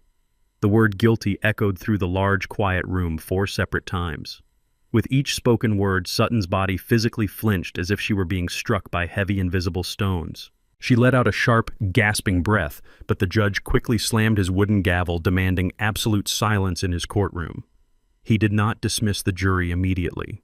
He looked directly down at Sutton, his expression entirely devoid of any human sympathy. He told her that he had presided over this specific courtroom for over 20 years and had seen countless violent criminals try to manipulate the system to their advantage. But he stated with absolute clarity that her specific case was one of the most disgusting and arrogant abuses of privilege he had ever witnessed in his entire career on the bench. He told her that she had intentionally tried to weaponize the local police department against an innocent elderly black woman simply to secure a massive financial payout for her own selfish, toxic greed. The judge did not mince his words. He told Sutton that a civilized society is built on the fundamental principle that our elderly citizens deserve ultimate respect and absolute protection. He stated that striking a 74-year-old woman unprovoked in a highly public setting and permanently damaging her hearing was an act of profound cowardice and pure, unadulterated malice. He told her that the tears she was shedding right now were absolutely not tears of genuine remorse. They were simply pathetic tears of regret, because she had finally been caught and cornered by the undeniable truth. He declared loudly that her affluent background, her designer clothes, and her prestigious last name would absolutely not shield her from the harsh, dark reality of the concrete cell she so richly deserved. The judge leaned forward, his dark robes casting a heavy shadow, and delivered the final, crushing blow. He officially sentenced Sutton to serve 3 consecutive years in the state penitentiary system without any possibility of early parole. The heavy sentence fell over the silent courtroom like an incredibly massive iron curtain. 3 years. 36 months of wearing a standard-issued orange jumpsuit. Over 1,000 days of sleeping on a thin, terrible mattress in a crowded, dangerous state prison completely stripped of her identity and her luxury. Sutton's knees completely buckled beneath her. The tired public defender could no longer hold her up, and she dropped heavily into her hard wooden chair. Then the sheer, absolute panic finally consumed her entirely. 2 large, uniformed bailiffs stepped forward from the dark shadows holding heavy, solid metal handcuffs. As they grabbed her arms to pull her up from the chair, the devastating reality of her lost freedom officially broke her fragile mind. She began to scream at the absolute top of her lungs. It was a chaotic, guttural sound of pure animalistic terror. She thrashed wildly against the strong physical grip of the armed officers, looking frantically over her shoulder toward the empty wooden benches at the very back of the room. She screamed for her father. She cried out Richard's name over and over again, begging him to use his massive wealth to stop the officers, to bribe the judge, to do absolutely whatever it took to save his precious little girl from being locked inside a cage. She screamed that she did not belong in a dirty prison and that she was a delicate, educated lady from Charleston. But her desperate screams simply echoed off the completely empty wooden benches. Richard was not there to save her because Richard was currently running in absolute terror for his own pathetic life. What Sutton did not know was that the relentless forensic accountants I had sent into his logistics company during the hostile corporate takeover had found massive, glaring discrepancies in his digital ledgers. They had uncovered 5 years of blatant tax evasion, hidden offshore banking accounts, and massive corporate bankruptcy fraud. I had immediately handed those complete financial files directly over to the federal authorities. The very same morning, Sutton walked into the courthouse to face her criminal trial. Richard and Evelyn had thrown their remaining clothes into the back of a cheap rental car and fled the state of Georgia in the dead of night. They completely abandoned their only daughter to face the merciless jaws of the criminal justice system entirely alone, while they desperately tried to outrun federal arrest warrants. The grand old money family that had looked down their noses at my son and treated my beautiful wife like a common servant had officially scattered like frightened cockroaches when the bright lights were finally turned on. They had absolutely no loyalty to anyone but themselves, and they left Sutton to pay the ultimate absolute price. The bailiffs forcefully dragged Sutton, kicking and screaming, down the center aisle of the courtroom. Her expensive shoes scraped loudly against the polished wood floor. She passed right by the front row where Josephine and I were sitting in absolute calm silence. For one brief, fleeting second, her wild, terrified eyes locked directly onto mine. She was looking at the quiet black man she had called a retired nobody, the incredibly dangerous man whose entire empire she had arrogantly thought she could easily steal. I did not smile at her.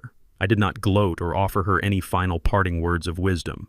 I simply looked completely through her with the absolute cold indifference she thoroughly deserved. The heavy wooden doors at the back of the courtroom swung open, and the officers pulled her out into the bright hallway. The thick doors slammed heavily shut behind her, completely cutting off her hysterical screaming and plunging the room back into a dignified silence. The silence that returned to the courtroom was incredibly peaceful and deeply satisfying. The judge formally adjourned the court and struck his heavy wooden gavel one final time. The massive legal war was officially completely over. The criminal trial had concluded, the prison sentence was handed down, and the execution was absolute. I stood up from the hard wooden bench and gently offered my right arm to Josephine. She smiled an incredibly warm, genuine smile and slipped her hand softly through my arm. We walked slowly and deliberately down the center aisle of the empty courtroom. We did not rush our steps, and we absolutely did not look back at the defense table. We pushed through the heavy wooden doors and walked out into the bright, beautiful sunlight of the late afternoon. The crisp autumn air felt incredibly fresh and pure as we stepped onto the wide concrete steps of the massive courthouse. The heavy, toxic dark cloud that had hovered over our family since the day of that incredibly disastrous wedding had finally completely dissipated into thin air. We had successfully defended our empire, our human dignity, and our absolute peace of mind. The violent, arrogant cancer that had tried to infect our lives had been surgically and ruthlessly cut out forever. Sutton was going to spend the next 3 years sitting in a tiny concrete box, reflecting on the incredible magnitude of her own absolute stupidity. Her racist parents were currently terrified fugitives, completely stripped of their fake prestige and their stolen wealth. And Andre, the son who had broken my heart through his pathetic, cowardly silence, was completely exiled, left to navigate a harsh, unforgiving world entirely without my money or my protection. We walked slowly down the wide courthouse steps toward our waiting black town car. The professional driver opened the heavy rear door, and we slid into the quiet, luxurious interior. As the car pulled smoothly away from the curb, merging seamlessly into the busy, rushing Atlanta traffic, I took a long, deep breath of the cool, conditioned air. I looked over at Josephine and felt an overwhelming sense of profound, enduring love. The brutal war was finally over, but a completely new chapter of our lives was just beginning. It was time to completely restructure our entire massive legacy. It was time to look toward the bright future and establish the absolute new normal for our peaceful family entirely without the heavy burden of ungrateful children and toxic intruders dragging us down. 6 months have passed since the heavy wooden doors of the courtroom closed on Sutton's freedom. The brutal winter has melted away into a warm, beautiful spring here in Atlanta. Josephine and I are sitting on the wide wrap-around porch of our Buckhead estate. The afternoon air is thick with the sweet smell of blooming magnolia trees. I'm holding a tall glass of cold iced tea, and the condensation is dripping slowly down the sides of the glass. Josephine is sitting next to me reading a novel in the warm sunlight. Her cheek is completely healed. While she still suffers from a slight permanent hearing loss in her right ear, the profound peace that radiates from her beautiful face more than makes up for the physical scar. Our home is completely silent. It is not the heavy, suffocating silence of a family at war. It is the deep, enduring silence of a fortress that has successfully repelled an invasion and permanently sealed its borders. We spent the last few months meticulously dismantling the old structure of our real estate empire. Since we no longer have an heir to inherit the massive fortune, we decided to completely rewrite our legacy. I called Mr. Caldwell back into my office and we drafted a comprehensive blind trust. Every single corporate asset, every commercial building, and every liquid bank account has been officially transferred into a charitable foundation. When Josephine and I finally leave this earth, our billions will not go into the pockets of ungrateful children or greedy spouses. The money will be used to fund full academic scholarships for underprivileged black students across the state of Georgia. It will be used to provide zero-interest loans to young minority entrepreneurs who are building their own businesses from the ground up. We took the immense power of our wealth and gave it back to the community that actually respects the value of hard work. We ensured that our legacy will build futures instead of funding arrogance. As I sit on the porch taking a slow sip of my iced tea, I hear the loud, rumbling sound of a heavy diesel engine approaching the property. I look down the long, winding cobblestone driveway. A large, battered delivery truck slowly pulls up to the heavy wrought iron gates and comes to a complete stop. I set my glass down on the patio table and watch closely. The heavy metal door of the delivery truck slides open. A young man steps out into the bright afternoon sun. It is Andre. He is not wearing a bespoke Italian suit. He is not wearing an expensive imported watch or designer leather shoes. He is wearing a faded brown uniform shirt that is stained with dark patches of sweat. He is wearing heavy steel-toed work boots that look worn and covered in dust. He walks around to the back of the massive truck, pulls the heavy rolling door up, and hauls a large, heavy cardboard box out of the back. He carries the heavy package up the driveway, his muscles straining under the physical weight of the delivery. He looks exhausted. He looks like a man who has been working a grueling minimum wage job for 10 hours straight. He looks exactly like I did when I was his age, pouring concrete and breaking my back to survive. Andre walks up to the heavy iron gates and gently places the cardboard box down on the stone pillar. He does not ring the intercom bell. He does not fall to his knees and cry. He does not beg for me to let him inside the estate or ask for his platinum credit cards back. He simply stands up straight and wipes the heavy sweat from his forehead with the back of his hand. He looks directly up at the primary security camera mounted on the wall. He knows I am watching him. He holds my gaze through the digital lens for a long, quiet moment. Then he gives a single, slow, respectful nod. It is not a plea for mercy. It is an acknowledgement of reality. He turns around, walks back to his delivery truck, climbs into the hot cab, and drives away down the quiet suburban street to finish his daily route. I do not reach for the button to open the gates. I stay sitting in my comfortable chair on the porch, but a genuine, quiet smile slowly spreads across my face. My son is finally learning how to be a real man. Stripping away his unearned millions was the most painful thing I have ever done as a father, but it was also the absolute best thing I could have ever given him. He is finally learning the true value of a dollar. He is learning the heavy consequence of cowardice and the harsh reality of the world. Justice has been entirely served. This entire ordeal has left me with a profound understanding of truth. Blood might dictate who you are related to, but unwavering loyalty dictates who your family is. For generations, society has conditioned older people to swallow disrespect to keep the peace, treating our sacrifices as mandatory and our boundaries as negotiable. But peace built on your own humiliation is just a prison in disguise. I learned that true power is not in the wealth you accumulate, but in your absolute willingness to cut off anyone who mistakes your kindness for weakness. When you stop funding your own disrespect, you do not lose a family, you simply take out the trash and reclaim your dignity. Thank you for listening to my story today. I hope my experience gives you the courage to stand up to the toxic people in your own life, even if they share your last name. Let me know what you thought about my son's new job and Sutton's prison sentence in the comments section down below. Tell me what city or country you are listening from, because I always love reading your responses. If you believe that respect must be earned and disrespect must be punished, please hit the like button and subscribe to the channel for more powerful life stories. See you in the next video. 아니 근데 내 이름이 정말 어쩌면 좋을지 모르겠어.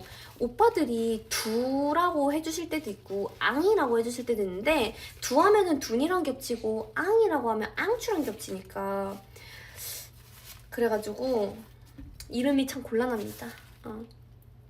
나는 펫? 진짜? 아 재밌겠다. 혼자서 가능하겠어? 혼자서? 컨텐츠 좀 생각해보면 좋긴 한데 일단은 대표님이랑 함께 갈지 말지 여왕 수호권을 쓸지 말지는 모르겠는데 풀빌라 앙키니를 이번에 하긴 해야 합니다. 이거 아니면 답이 없습니다. 물론 이거 한다고 해서 오빠들이 뭐 그렇게 뭐 보실 게 없으니까 많이 좋아하실 것 같진 않지만 봉을 오빠 안녕. 야관문 근데 만들었어 오빠. 이거는 이제 또 밤에 어떤 남자에게 선물하려고 해요.